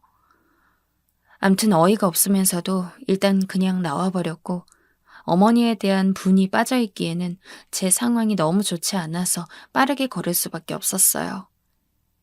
얘기를 들어보니 생각보다 아빠의 상태는 너무 나빠서 다들 아연실색하고 있는 상황이더군요. 그냥 우리 셋은 우두커니 셋이 대강 끌어안은 채로 울기만 했고 엄마는 구석에서 망연자실한 얼굴로 앉아 계실 뿐이었어요. 이날 힘없이 집으로 돌아오면서 저는 아빠의 말도 안 되는 그 허약해 보이는 모습을 보며 몇 번이나 결심을 했죠. 당분간은 아빠를 위해서 살겠다고 말이에요. 그렇게 평생을 처자식만을 위해 힘들게 살아왔던 우리 아빠. 그래놓고 본인이 저렇게 아파서 어쩔 줄 몰라 하시는데 제가 제 삶 바쁘답시고 아빠를 등질 수는 없는 거잖아요. 그래서 저는 한동안 퇴근을 친정적으로 하겠다고, 그리고 아빠가 병원에 가게 되시면 계속 그쪽을 들락날락 해야 할 것 같다고 남편과 시부모님께 얘기했어요. 상황이 이러니 좀 이해를 해달라. 우리 애들도 얼마간은 좀 부탁드린다. 아빠가 정말 많이 위독하신 상태다 하고 말이에요. 그 말씀을 들으신 아버님께서 먼저 입을 여시더군요. 희진애미야, 여긴 우리한테 맡겨둬라. 사돈 어른이 얼른 나아지셔야 할 텐데 네가 너무 힘들겠어. 당분간 우리가 알아서 할 테니까 신경 쓰지 말거라. 남편도 옆에서 끄덕이는데 어머니는 전혀 온도감이 다른 표정으로 말을 확 낚아채시더라고요. 어머, 이 사람 좀 봐. 애들 보고 집 뒤치다꺼리 하는 사람이 누군데 마음대로 그냥 맡기고 가라 말아요. 예, 일단 알겠는데 아픈 어른 집에 그렇게 너무 왔다 갔다 하는 거 아니야. 사돈도 시집간 딸이 지 시댁에서 할 일을 해야지 자꾸 거기 드나들면 마음 편하시겠니? 나으려던 병도 못 낫는다고. 그냥 너는 네 할 일 하면서 있다가 가끔 집에 들르면 되는 거지. 응? 뭘 그리로 퇴근을 하겠다는 거야? 이렇게 얘기가 나오니까 너무 화가 나더라고요. 저도 모르게 눈물 맺힌 눈으로 어머니를 노려보게 되었는데 남편이 이내 말리면서 자기가 어떻게든 엄마를 돕겠다며 그만하라고 중재를 했어요. 저는 그냥 일단 씩씩거리다가 말고 그만 말을 멈췄고 우리 방으로 들어와서 얼마나 숨을 내쉬며 참았는지 모릅니다. 이후로 친정을 드나들다가 아빠가 병원에 가게 되셨고 상황이 나빠지신 상태로 꽤 오랜 시간을 보냈어요. 사실 이미 시한부 판정을 받은 상태라 긴 시간도 아니었지만 제 나름대로는 그래도 아빠가 나름 오래 버텨주셨다고 생각해요. 또 상대적으로 어머니가 저보고 출가 외에니 어쩜 그렇게 지 친정만 신경 쓰냐고 하도 눈치를 주셨기에 그걸 피해서 다니다 보니 더 길게 느껴진 것 같기도 했고요. 하루하루 아빠와의 날이 줄어드는 것 같아서 매일 울고 동생들과 교대하며 그렇게 시간을 보냈는데요. 어느 날 둘째가 어린이집에서 다쳤는지 어머니께서 제가 회사에 있는 시간에 전화를 하셔서는 난리를 치더라고요. 엄마가 돼가지고 정신이 딴 데 있으니까 애가 저렇게 사고치는 걸 아나요? 본인이 병원에 데려왔는데 엄마 없는 손주가 너무 불쌍하고 안 됐다며 네 자식은 안 보이냐고 대뜸 호통을 치시는 거예요. 그때 진짜 얼마나 이가 갈리던지. 다른 데도 아니고 내 부모가 몸이 아파서 거기 잠깐 몇 달 신경 쓰고 있던 걸 가지고 제가 이런 소리를 들어야 하는 건가요? 결국 너무 시달리다 못해 어쩔 수 없이 동생들에게 말해서 제가 드나드는 텀을 좀 줄이기로 했어요. 어머니는 제가 본인이 시킨 대로 집에 왔음에도 불구하고 어째 더 만만한 건지 제 속을 박박 긁어대시더군요. 자기 아들이 집에 오면 부인도 없이 혼자 밥 먹고 애를 보고 있는 꼴이 너무 안 됐다나요? 이쯤 되니 저도 더 이상 못 참겠어서 완전히 속이 다 터져가지곤 어머니께 대들게 되었어요. 어머니, 다른 때도 아니고 저희 아빠가 아파서 그러는데 어쩜 그리 말씀하세요? 어머니 아들이 지금 어디 아프기라도 한가요? 어쩜 그렇게 어머니 입장만 저한테 주구장창 말씀하세요. 정말 너무하세요, 어머니. 이러면서 울음이 터져나와 엉엉 울고 남편이 나와선 어머니께 뭐라 화를 내더라고요. 그만 좀 잡으라며 말이에요. 어머니는 그 말에 억울해 죽겠네, 어쨌네, 이젠 아들까지 날 갖다가 몰아붙이네 하면서 본인이 소리소리를 질러대시는데 그 소리에 애들까지 엉엉 울어대니 진짜 딱 죽고 싶은 심정이었어요. 왜 이렇게 절 못살게 구는 건지 정말 미치겠더라고요. 가뜩이나 길어지는 아빠의 상황에 저도 심적으로 너무 지쳐 있었고 중간에 애들도 확실히 엄마인 제 손길이 그립긴 했는지 자꾸 어디가 아프고 열이 나고 해서 정말 숨 쉴 틈도 없이 바빠졌어요. 그러다 저도 몸이 너무 안 좋아졌고 동생과 교대하기로 했던 날 차마 가지 못하고 그냥 집으로 와서 쉬게 되었는데요. 그날 글쎄 말도 안 되는 연락을 받게 된 겁니다. 누워서 잠깐 깜빡 잠이 든 순간 계속해서 머리맡에 핸드폰이 골이 아프도록 울려대서 어쩔 수 없이 받았는데 여동생이었고 언니 하고 저를 부르는 소리부터 예감이 좋지 않았어요. 그리고 이후로 이어진 말들은 이미 어느 정도 예상을 하고 있었음에도 불구하고 제 심장을 미친 듯이 뛰게 만들었습니다. 아빠가 급격히 상태가 나빠지셨으니 지금 빨리 와야 된다는 거예요. 그 말에 넋이 나가서 보이는 대로 옷을 주워 입었고 놀란 남편이 저를 태워서 병원까지 데려다 주었어요.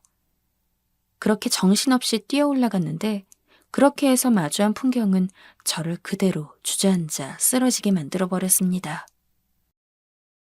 아빠는 제가 도착하기 얼마 전에 숨을 거두었다고 하더군요. 그것도 엄마와 여동생, 남동생이 누나 이제 곧 올 거라고 그렇게 말을 하는 바람에 겨우겨우 견디고 계셨으나 끝내 몸을 가누지 못하고 서로의 마지막을 보지 못한 채 그렇게 가신 것이었어요. 이때 정말 얼마나 많은 회의가 밀려오던지 대체 내 삶이 뭐길래 내 피곤과 힘듦이 뭐길래 아빠의 마지막 모습도 보지 못했나 싶어 미쳐버릴 것 같았습니다. 소리내어 울지도 못하는 저는 차라리 엉엉 울어대는 동생들이 부러울 정도로 목구멍 밖으로 아무 말이 나오지 않았어요. 이후로 장례가 이어지기까지 모든 관련된 연락은 그날 같이 따라온 남편이 바쁘게 움직이면서 다 전하게 되었고 전 정말 굳어있는 망부석 마냥 아무런 말도 못도 못한 채 기계적으로 움직이고 답만 했던 것 같아요. 그나마 배우자인 남편이 좀 더 이성적으로 움직여주어서 다행이다 싶었는데 얼마 지나지 않아 어머니가 오셨더군요. 아버님은 집에서 아이들을 봐주고 계시는 것 같았어요. 일단은 썩 어머니를 뵐 기분은 아니었으나 그래도 사돈이랍시고 오셨구나 싶어 인사를 했는데 어머니는 그 와중에도 절 제대로 보지도 않고 저희 엄마에게 인사를 하시더군요. 그런데 저희 엄마에게 건네는 말씀에 저를 비롯해서 제 동생들도 눈이 찢어질 듯 커지며 동시에 어머니를 노려볼 수밖에 없었어요. 내가 왜 이런 인간을 시어머니랍시고 같이 살았던 건지. 우리 엄마와 동생들에게도 미안하고 나 자신도 미친 듯이 증오스럽더군요. 어머니는 본인 아들인 제 남편도 당황해서 벌벌 떨 정도의 말을 겁도 없이 늘어놓으셨어요. 사돈, 힘드시겠어요. 그래도 일은 되어서 가신 거니까 그렇게 슬픈 일은 아니잖아요. 요즘 암으로 세상 뜨는 게 별일은 아니고요. 기운 차리세요. 옛날 어른은 60도 못 살고들 가셨는데 요즘 70이면 그래도 호상이라고 하네요. 게다가 돌아가실 때까지 시집간 딸이 저렇게 지극정성으로 왔다 갔다 하면서 지 남편이고 애들도 못 볼 정도로 챙겼으면 자식들한테 받을 만큼 받고 가신 거죠. 안 그래요? 서 있을 힘도 없어서 양쪽에서 동생과 제가 부축하고 있는 우리 엄마에게 그게 할 말인가요? 호상이라뇨? 그리고 뭐요? 시집간 딸이 지 가정도 제대로 안 돌보고 친정 아버지를 챙겼으니 그 정도면 호강받다가 가신 거라고요? 어떻게 사람이 죽었는데 한 가족을 보낸 집에 이렇게 조문을 와서는 그렇게 자기 불만이 담긴 얘기를 툭툭 섞어가며 위로랍시고 빈정댈 수가 있는 건가요? 그러면서 덧붙이는 말에 저는 그만 폭발하고 말았습니다. 희진애미가 하여간 되게 지극정성이더라고요. 지 친정부모한테 이렇게 잘했으니 나중에 시엠이 아플 때도 잘할 것 같아서 든든하긴 했어요. 아무튼 사돈, 기운 차리시고 그만 일어나셔요. 저희는 이제 그만. 이때 저는 눈이 완전히 뒤집혀 어머니 양쪽 어깨를 잡고 마구 흔들었어요. 아유, 얘 뭐 하는 거야? 당장 이거 안 놔? 저는 놓지 않고 계속 끝까지 떠들어댔어요. 너무 흥분해서 눈에서 눈물과 콧물과 입가에 침까지 흐르는 것도 모르고 말입니다. 어머니, 진짜 제정신으로 하는 말씀이에요? 뭐요? 호상이요? 제가 무슨 어머니 떠받들고 살라고 기어들어온 무슨 종이라도 되는 줄 아세요? 저 우리 아빠 딸이에요. 저렇게 된 우리 아빠 딸이라고요. 어디 종 맡겨뒀다가 찾아가세요, 네? 어디 답 좀 해보시라고요. 어머니는 꽤 흠칫하셨는지 노으라며 기어가는 목소리로 말하시고 동생들도 저를 떼놓으려고 애쓰더라고요. 저는 이때 진짜 이판사판 다 가릴 것 없이 가만히 있지 않겠다는 기세로 그간 참고 있던 걸 다 쏟아내버렸어요. 솔직히 이 자리에서 말할 게 아니긴 했는데 이만큼 유가족들에게 상처를 내다 못해 불은 붙이고 기름은 부어버린 어머니를 배려하고 싶지 않더군요. 몇 번이나 참고 그냥 나만 아는 일로 묻어버리자 하고 참고 있었지만 우리 아빠 보내드리는 자리까지 와서 자기 노후를 걱정하며 잘 봐줄 거냐고, 그래도 니네 아버지는 호상이라고 말하고 있는 꼴을 보니 그냥 모든 연을 다 끊어버리고 싶었어요. 어머니가 무슨 제 어머니예요? 어머니 자격이나 있으세요? 그렇게 잘나셨어요, 지금? 며느리네 친정아빠 장례에 와서 본인 아플 때 봐달라는 말을 할 염치가 있으신 입장이에요? 제가 이런 말을 쏟아내자 내내 당황해 있던 남편도 갑자기 정색하더니 왜 그렇게까지 말을 하냐며 좀 진정하라고 하더군요. 저는 팔을 확 뿌리치고 말을 이어갔고 이어지는 말에 남편은 물론이고 제 여동생과 남동생, 저희 엄마와 친지들까지, 그리고 당연히 어머니까지 모두 일순간 굳어버렸어요. 정말 이 얘기는 죽을 때까지 묻어가려고 했는데 어머니가 사서 무덤을 파버리신 꼴이 되었습니다. 어머니, 그 부동산 아저씨랑 만나고 다니시는 거 아무도 모를 줄 알았어요? 뭐요? 저보고 여자가 돼가지고 지 남편이랑 새끼들 버리고 지 친정아빠만 쫓아다닌다고요? 그러면 어머니는 여자가 돼서 본인 남편이랑 자식이며 손주들까지 버리고 그게 뭐예요? 차라리 저처럼 친정아빠라도 쫓아다니지 그러셨어요. 본인은 이렇게 세상 무서운 것도 없이 바로 옆 동네에 남자 만나러 다니느라 혈안이 돼놓고 뭐요? 그러고도 꼴에 며느리 있다고 대접은 받고 싶으셨어요? 어디 요구하려면 해보세요. 해보시라고요! 어머니는 입이 반쯤 벌어진 채로 눈에 실핏줄이 터질 정도로 절 노려보면서 부들부들 떠시는데 제가 이쯤 말하니 겁이 나셨던 건지 뭔지 말을 더 못하시더라고요. 이때 남편이 한숨을 푹 내쉬더니 부들부들 떨면서 저에게 말을 하더라고요. 이게 무슨 말이냐고, 지금 왜 이러는 거냐고 말이에요. 저는 그 자리에서 일어나 안쪽 방으로 들어가 가방에 있는 핸드폰을 꺼내왔고 사진첩을 열어서 손을 바들바들 떨며 사진 한 장을 찾아서 보여줬어요. 그 사진은 제가 한창 아빠 문병을 다닐 쯤 너무 기력이 없고 힘들어서 식당에 들어가서 육개장을 먹고 있을 무렵 때였는데요. 뒷자리에 웬 아줌마 아저씨가 앉아서 밥을 먹는 것 같은데 어째 목소리가 익숙하더라고요. 그런데 저도 그때 너무 허기지고 힘들어서 그냥 한없이 밥을 막 들이키고 있는데 이때 믿을 수 없는 말이 귀에 꽂혀 들어왔어요. 얼른 이거 한 입 더 먹어봐요. 여기 육개장을 우리 아들이 어릴 때부터 엄청 좋아했거든. 내가 용한 씨랑 한번 꼭 오고 싶었는데 아무래도 동네여서 말이지. 이때 저도 모르게 고개가 조금씩 돌아가서 살짝 보았는데 글쎄 어머니가 저 안쪽에서 우리 집 근처 부동산 아저씨랑 앉아서 밥을 먹고 있는 게 아니겠어요? 마주 앉은 것도 아니고 그 좁은 자리에 붙어 앉아서 말이에요. 처음에 너무 놀라서 숨을 죽이고 다시 그릇에 얼굴을 파묻듯 가만히 있었다가 다시 천천히 고개를 들어보니 어머니는 제가 여기서 밥을 먹을 거라고 생각을 못 하신 것 같았어요. 사실 여기가 우리 집에서 한 30분 정도는 떨어져 있는 병원 근처에 있는 유명한 육개장 맛집이었거든요. 어머니와 남편이 여기 육개장을 좋아해서 가끔 이쪽 나올 때 포장해서 가져갈 때가 있었어요.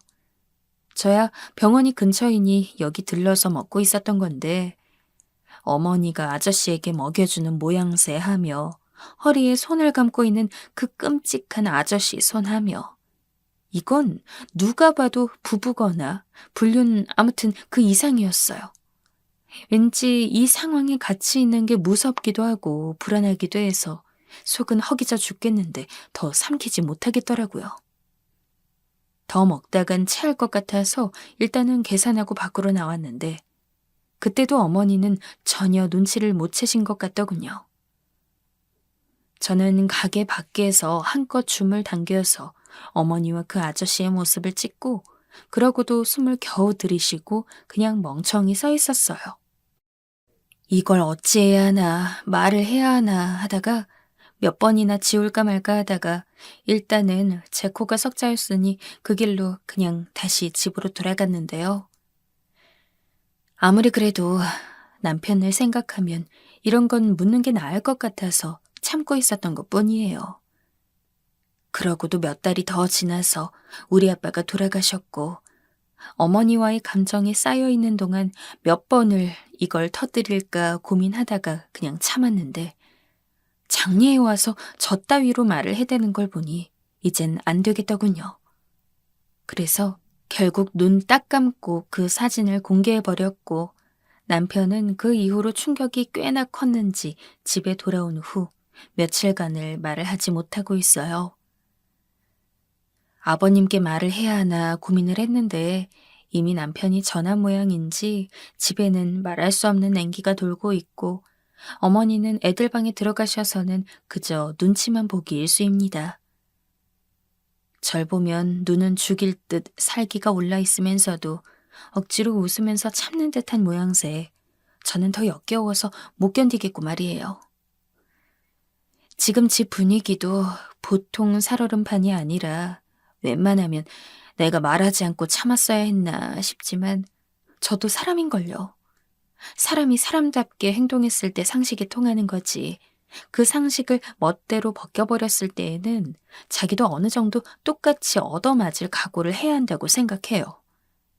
솔직히 저는 할 만큼 했고 참다가 할 일을 했다고 생각합니다.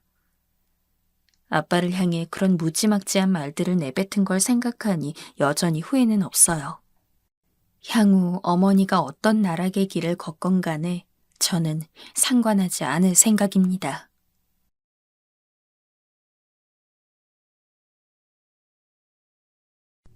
저처럼 시댁 식구에게 경기를 일으키는 사람이 또 있을까요? 사실 이런 화제로 얘기하다 보면 한둘씩 모여가며 다들 자기네가 더 심하다고 말하다 보니 한도 끝도 없긴 하더라고요. 그건 그렇지만 그래도 제 경우는 보통 심한 게 아닌 것 같아요. 임신 중에 쌓인 게 평생을 간다는데 그게 꼭 남편에게만 국한된 건 아니더라고요. 저는 평생 시댁에 대해 잊지 못할 것 같아요. 우리 시부모님은 제가 결혼한 일에 얼마나 저를 들들 볶았는지 몰라요. 애가 왜 안 들어서냐, 어디 문제가 있는 거 아니냐 하면서 아주 험상궂은 말들을 반복하셨는데요. 솔직히 100번 양보해서 마음으로야 뭐 무슨 생각 못 하겠냐 싶어요. 그런데 굳이 그걸 알게 할 필요는 없는 거잖아요. 매일 저를 불러다가 앉혀놓고서는 온갖 집 일거리를 다 시켜가며 그렇게 구박을 하는 겁니다. 당시 저희 시댁은 특이하게도 결혼한 신혼애가 들어와서 같이 살고 있었어요. 왜냐하면 아주버님이 멀리 해외 출장을 가 계신 바람에 집이 오래도록 비워져 있었는데요. 그러니니 아주버님 귀국할 때까지 2, 3년만이라도 들어와서 살자며 자기 친정으로 들어온 거죠.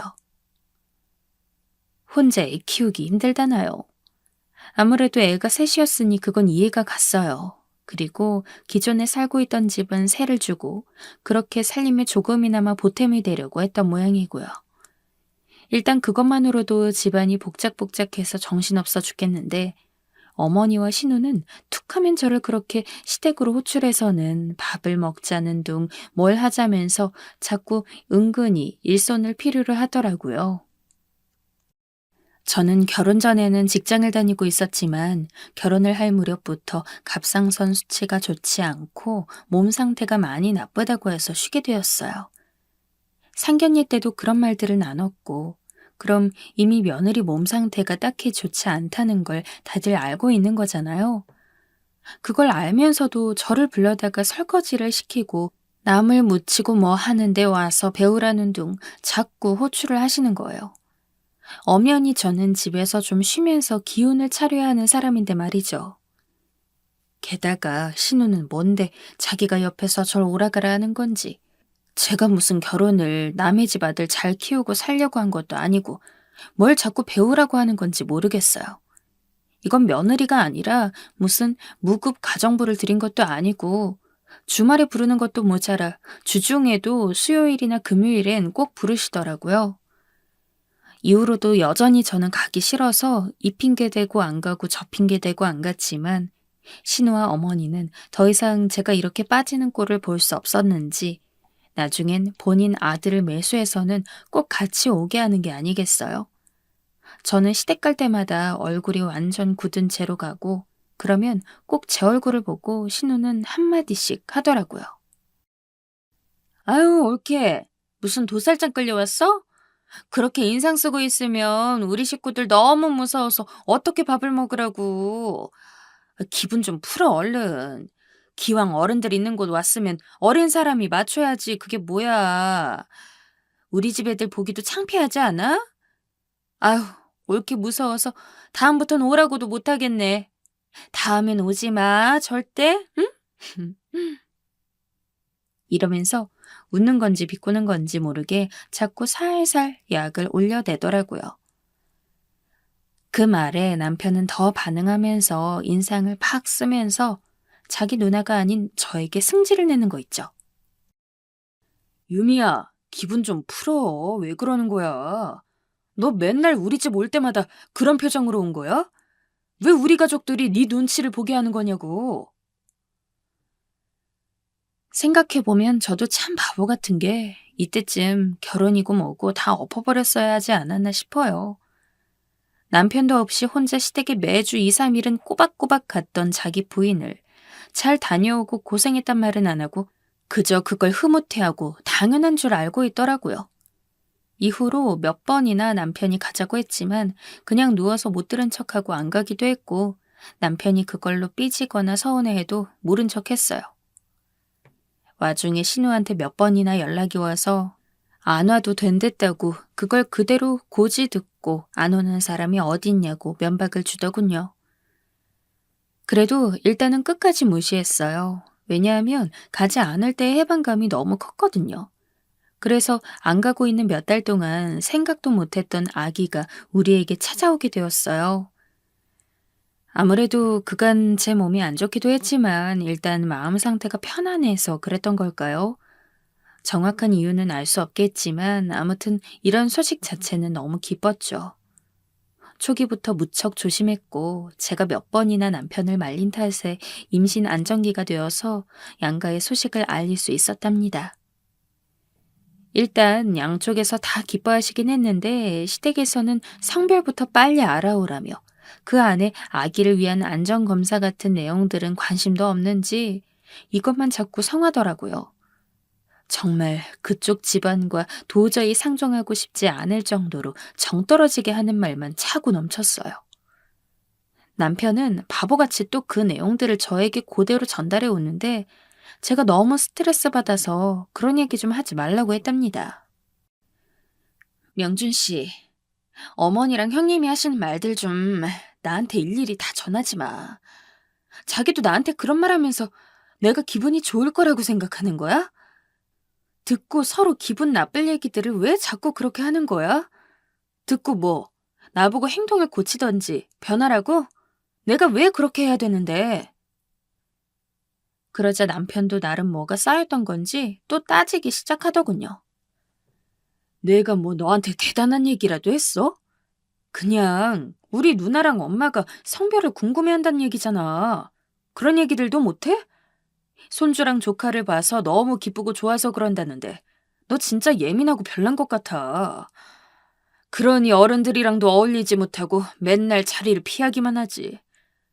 나도 이제 장인어른이랑 장모님한테 전화 오면 안 받을 거야. 진짜 기가 막히다 못해 코가 막힐 지경이더군요. 대체 어쩌라는 건지. 그래서 마음대로 하라고 했어요. 마음대로 해. 언제 우리 엄마랑 아빠가 당신한테 전화한 적이 있어? 아니 그러는 당신은 먼저 우리 집이 사위가 돼갖고 안부 전화라도 한 적 있냐고. 나보곤 안부 전화 일주일에 한 번씩 안 한다면서 맨날 어머니랑 형님한테 전화가 그렇게 걸려오는데 자기는 뭐 하는 거야? 우리 집에서 매일 당신한테 쪼아대는 가족이 누가 있는데. 뭐야? 쪼아댄다고? 말 다 했어 너 지금? 아, 이쯤 되니까 신우랑 어머니가 딱히 이상한 게 아니었음을 너무 늦게 깨달았지 뭡니까? 그냥 이 집은 다 한 통속이에요. 남편부터 시어머니, 신우, 그냥 가족이기에 다 이런 인간들이었을 뿐이라고요. 그런데 제가 늦게 알고 남편은 그 안에서 괜찮은 사람이며 내 편을 들어줄 사람으로 잘못 착각했던 거예요. 어머니랑 신우는 그냥 자기 동생이자 아들 장가 보내놓고 걱정이 많아서 유난이다 못해 저렇게 사람을 미친 듯이 잡아대야 성이 풀리는 이상한 사람들이라고 생각했거든요. 남편은 이런 부분에서 중재를 잘 해주겠지. 나는 남편만 믿고 결혼했으니까 이렇게 생각했는데요. 결국 시집살이는 남편이 시키는 것이더군요. 남편이 이런 식으로 생각이 꽉 차 있으니 시댁에서 절 만만하게 보고 선을 마하고 넘어대는 것 같았죠.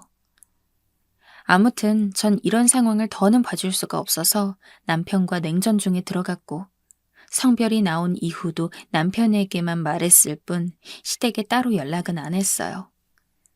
남편도 제가 자기네 가족들과 전혀 연락 안 하는 모양새를 보고 포기했는지 본인이 직접 말을 했나 봐요. 하루는 집에 누워있는데 어머니께 전화가 온 거예요. 누워서 받았다가 너무 스트레스 받아서 그만 그 자리에서 일어났어요. 유미 너 딸 가졌다면서? 명준이한테 연락 받았다.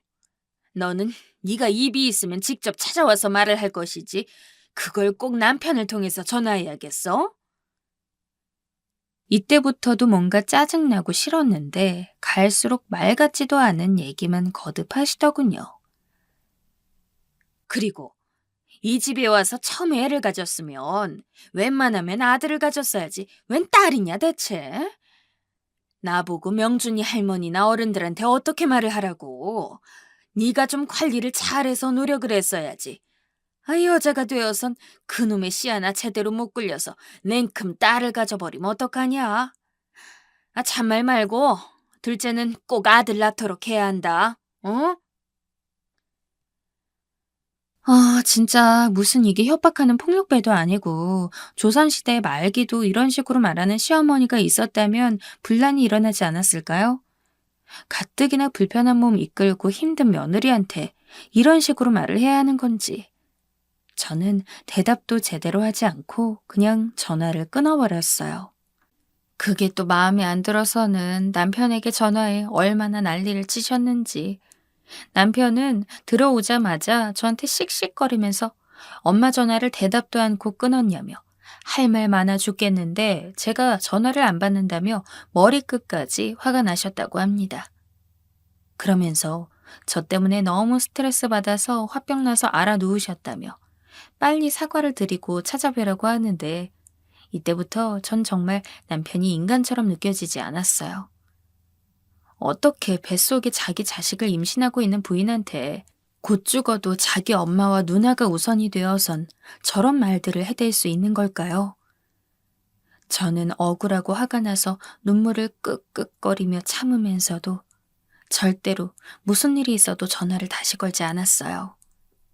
그냥 남편 하나만 무시하고 안 보면 그만이더라고요.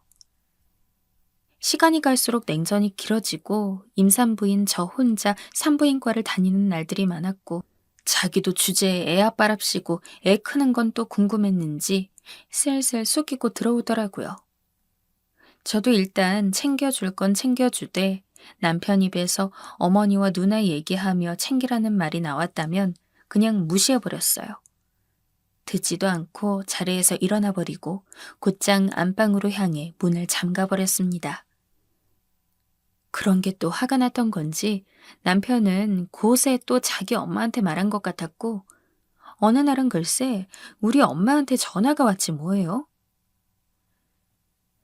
유미야, 너 시댁이랑 뭔 일이야? 그런 일이 있었으면 엄마한테 말을 하지 그랬어. 무슨 일이라니? 엄마가 하시는 말씀을 듣고 저는 화를 좀처럼 다스릴 수가 없어서 감당이 안 되더군요. 듣기로는 어머니가 우리 엄마한테 전화를 해서 그렇게 제 험담을 하셨다는 거예요. 며느리가 되어서 시댁도 잘 안 오려고 하고 임신하고 걱정돼서 몇 마디 좀 했더니 그걸로 뾰루퉁해져서는 우리 아들한테도 집에서 어지간히 잡고 사는 것 같다며 사돈이 어찌 그리 교육하셨냐면서 되려 따진다는 거예요. 전 너무 어이가 없어서 그간 있었던 일들을 엉엉 울며 엄마에게 말을 했고 엄마는 한참 숨죽이고 들으시더니 다시 말씀하시더라고요. 에휴, 됐어 유미야. 넌 잘못 없어. 넌 그냥 하던 대로 해. 그리고 박서방도 참 실망이네. 엄마도 생각이 많다. 일단 너는 그냥 아무것도 신경 쓰지 마. 한편으론 엄마한테 이렇게 마음 쓰이게 한 것 자체도 너무 속상하고 우리 집을 얼마나 우습게 봤으면 지들이 한 짓은 생각도 안 하고 대뜸 사돈한테 전화해서 따질 수가 있나 싶더라고요. 이때 저는 잠깐 속으로 이혼을 생각했으나 뱃속의 아기를 이제 성별까지 알고 시댁 없이는 엄청 큰 문제는 없이 그럭저럭 지내는 편이라 다시 눈을 질끈 감고 있기로 했어요. 그런데 시간이 좀 지나서 결국 저는 결정을 내리지 않으면 안 되는 일을 겪고 말았지 뭐예요. 상황이 이렇게 가고 있으니 진짜 이 집안도 남편도 답이 없는 것 같더라고요. 이유인 즉슨 바로 제 출산을 앞두고 일어난 일 때문입니다. 저는 조리원이며 이것저것 필요한 것들을 진작부터 준비해 두었고 수술로 나을 예정이었기 때문에 많은 것들을 알아보고 있었어요. 수술 때 아이를 낳고 입원해 있는 동안은 아무래도 남편의 도움보다는 엄마의 도움이 더 필요할 것 같아서 엄마께 얘기를 해두었고요. 그렇게 만반의 준비를 해두었는데 어째 짐을 싸고 준비를 하는 절 보면서 남편의 표정이 영 어색한 거예요. 제가 오전 중에 수술이라고 말을 했고 나와 엄마를 데려다주고 당장 옆에선 할 일이 없으니 이것저것 잘 챙겨서 있으라는 말을 했는데요. 대답이 시원치 않고 자꾸 제 눈치를 보길래 답답해서 왜 그러냐고 했어요. 남편은 이때다 싶었는지 겨우 말을 꺼내는데 그 말을 듣고 저는 진짜 이 인간이 내 남편인지 뭔지 온갖 분노가 안쪽에서 올라오더라고요. 저기 그게 실은 왜 이렇게 뜸을 들여? 빨리 말해. 무슨 일이야? 왜 자꾸 대답을 흐지부지하게 해? 아, 그게 저 아, 그날 말이야. 일이 있어. 이때부터 피가 거꾸로 솟을 것 같더군요. 아내가 자기 아이를 출산하는 날인데 무슨 일이 있다는 거예요? 남편의 회사는 스트레스를 많이 주는 걸로 유명하긴 하지만 부인이 출산하는 날까지 잡아두진 않으니까요, 보통. 뭐냐고 물으려는데 남편이 눈을 꽉 감고서 잽싸게 답을 하지 뭐예요? 전 그 말을 듣고 안 그래도 심한 빈혈이 더 휘청이게 와서 숨을 몇 번이나 내쉬었어요. 그게 사실 2달 전부터 예약해둔 건데 누나랑 애들이랑 엄마랑 제주도 여행을 잡아놨거든. 너도 알다시피 지금 매형도 없고 운전할 사람이 없어서 내가 가야 할 것 같아. 저는 한 템포 쉬었다가 소리도 못 지르고 그냥 마냥 어두운 소리로 천천히 말했어요. 지금 미친 거 아니냐고. 부인 출산 날에 시댁 가족여행 가서 운전이나 하고 있는 남편이 어디 있냐고 말이에요.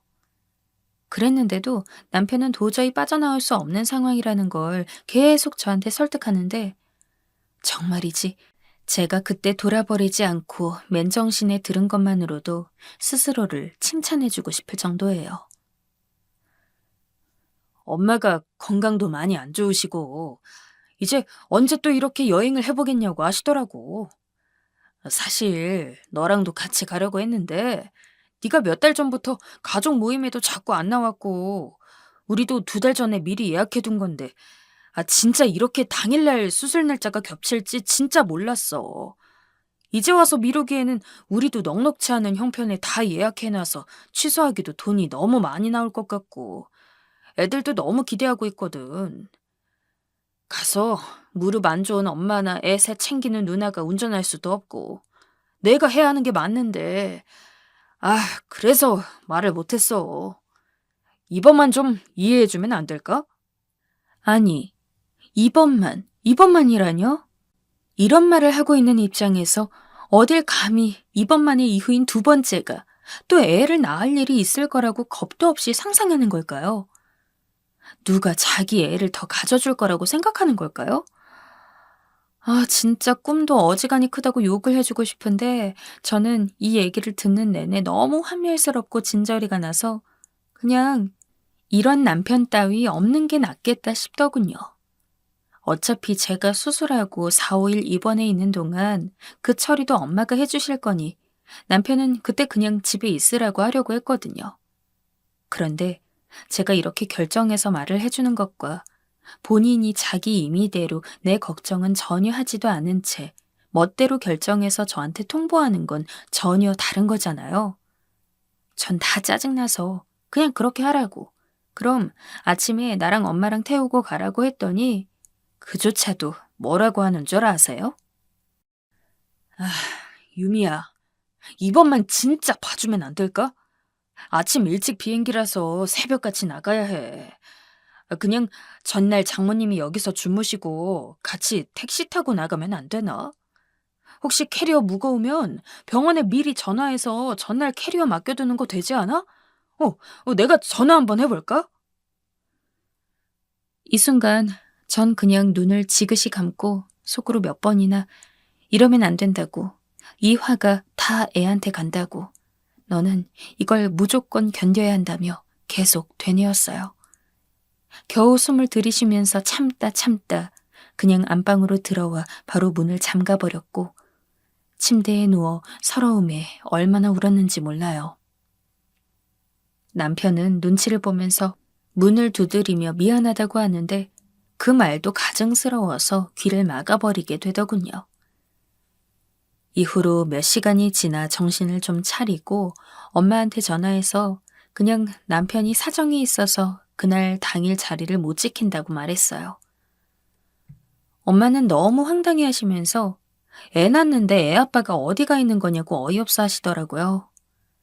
괜히 엄마에게까지 근심을 끼치고 싶지 않아 더는 얘기하지 않았고 저는 그렇게 얼마 지나지 않아 당일날 새벽같이 나가는 남편을 보며 한숨을 푹푹 쉬어가며 엄마와 함께 병원을 향했어요. 그리고 무사히 예쁜 딸을 얻었고요. 남편은 너무 꼴보기 싫었고 몇 번이나 전화가 걸려왔는데 받지 않았어요.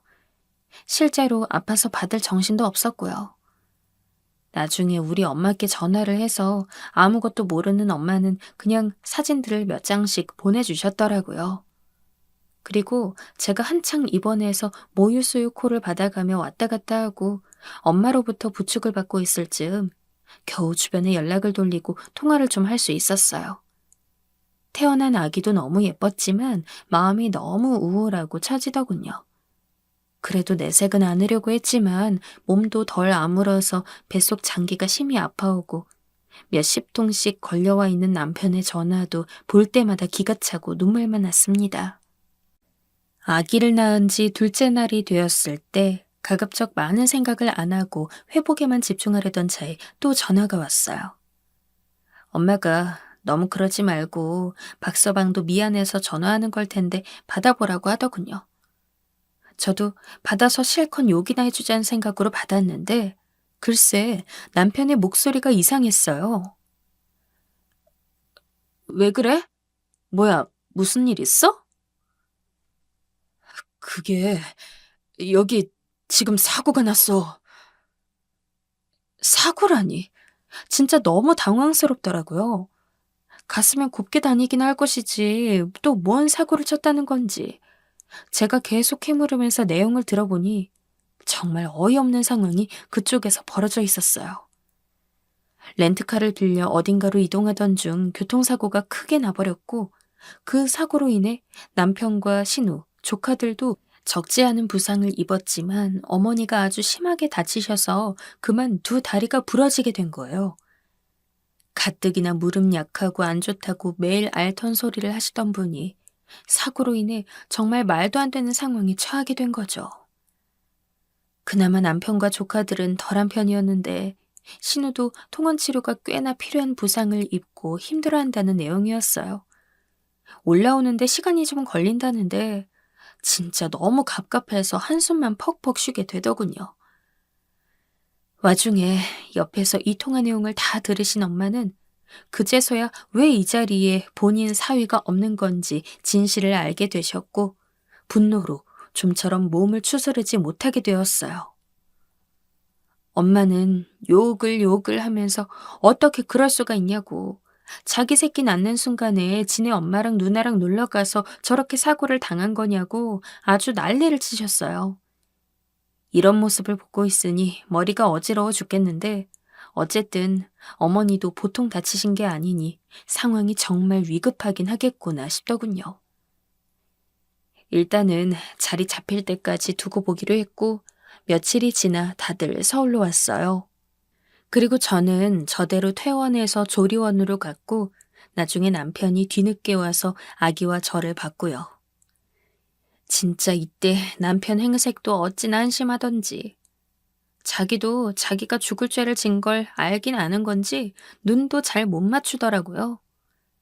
아무튼 그런 상황 안에 있던 중에 저는 조리를 그럭저럭 하면서 다시 집으로 돌아오게 되었고 남들은 아기가 집에 오면 그 순간부터 힘들어서 그렇게 울고 못 잔다는데 우리 딸은 비교적 잘 자고 저를 힘들게 하지 않더라고요. 그렇게 며칠을 아기에게 안정적인 상황을 만들어주면서 상태를 보고 있는데 이때 어머니에게 전화가 왔어요. 아무래도 그렇게 다쳤다고 한 이후로 꼴 보기 싫어 죽겠지만 아무튼 큰 사고를 겪으셨다고 했는데 통화를 한 번도 안 해보긴 그렇더라고요. 그래서 그냥 일단 받았는데 내용은 정말 저를 기겁하다 못해 기절시키기 충분한 내용이었어요. 그리고 저는 그렇게 몇 번이나 머릿속으로 스치듯 지나갔던 이혼이라는 생각을 실현하기 위해 요즘 준비하고 있고요. 아이고, 너는 시애미가 이렇게 반불구가 되어버렸는데 연락도 안 해보고 하나밖에 없는 며느리가 그 모양으로 굴어서 쓰겠냐? 어? 어머니, 죄송해요. 저도 애기 낳고 추스르느라. 아, 됐고! 그 뭐냐. 내가 지금 이 모양이 돼서 움직이지를 못해. 니네 신우도 아주 그냥 보통 크게 다친 게 아니야. 애들도 못 돌보고 있고 이거 간병인을 써야 될 판이다. 그러니까 네가 애기 안고 이리로 넘어와서 조카들도 좀 같이 챙겨서 먹이고 여기 병원도 네가 좀 오며 가며 하면서 나도 좀 챙겨주고 해야겠다. 그 간병인, 솔직히 그게 다 돈이 얼마고 다 낭비지 뭐냐. 가족 있는데 뭘 다른 데 사람을 써. 그니까 당장 잔말 말고 내일부터 와. 오늘도 다들 죽겠다고 아우성인데 그냥 내일부터 오라고 하는 거야. 어? 얼른 대답해. 어이가 없더군요. 가족이요? 가족이 있는데 무슨 간병인을 쓰냐고요? 그럼 가족인 며느리가 그렇게 생사를 걸고 자식을 낳고 있는 동안 가족이라는 사람들은 어디가 있었나요? 다리가 부러지고 허리가 부러진 게 제 탓인가요? 저도 수술하고 몸이 다 아물지 않아서 최대한 누워있기만 하고 있고, 애기도 제대로 못 안아보고 있고, 먹이는 거, 기저귀 채우는 거 다 저희 친정엄마가 하고 있는 현실인데, 뭐라고요? 저는 이때 정말 토하듯 울음을 쏟아내면서 전화기를 집어던졌고, 놀라서 들어온 친정엄마에게 모든 사실을 다 말해버렸어요. 사정을 다 들으신 엄마는 표정이 점점 굳으시더니 이런 집에 너를 그냥 둘 수 없다고 하시더군요. 게다가 제가 알기로는 남편도 이 사실에 동의를 안 할 리가 없어 보였어요. 지금 당장 애 낳고 누워있는 자기 부인보다 다리가 부러져서 몸을 못 쓰고 있는 엄마가 안쓰러워 죽겠는 사람이니까요. 한참을 고민하고 아빠와도 얘기를 나눈 끝에 저는 친정에 들어와 있고 남편에게는 이혼 서류를 보내놓은 후 어떤 연락도 받지 않고 있어요. 어찌 보면 제가 극단적으로 반응하는 것처럼 보일 수 있을지 몰라도 이 집은 평생 이런 식으로 굴러가겠다 싶더군요. 그러면 방법은 하나밖에 없어요. 거기 맞춰 살던지 싫으면 같이 안 사는 수밖에요. 귀여운 제 딸과 제 몸 하나 건사하기도 힘든데 애 낳는 날 나만 빼놓고 지들끼리 탱자탱자 제주도에 놀러가서 그런 대형 사고를 겪고는 그 뒤처리를 저보고 하라고요? 죽어도 그렇게 못 살아요. 아주 그냥 셋이서 재미가 붙었는지 제 이혼 서류를 받고선 남편과 신우, 어머니까지 셋이 아주 시간이 많은지 돌아가면서 저한테 전화를 하고 협박식의 문자까지 보내고 계속해서 징징 울려대네요. 너무 징하고 진저리가 나서 이 집과의 모든 연을 다 뿌리 뽑아버리고 싶습니다.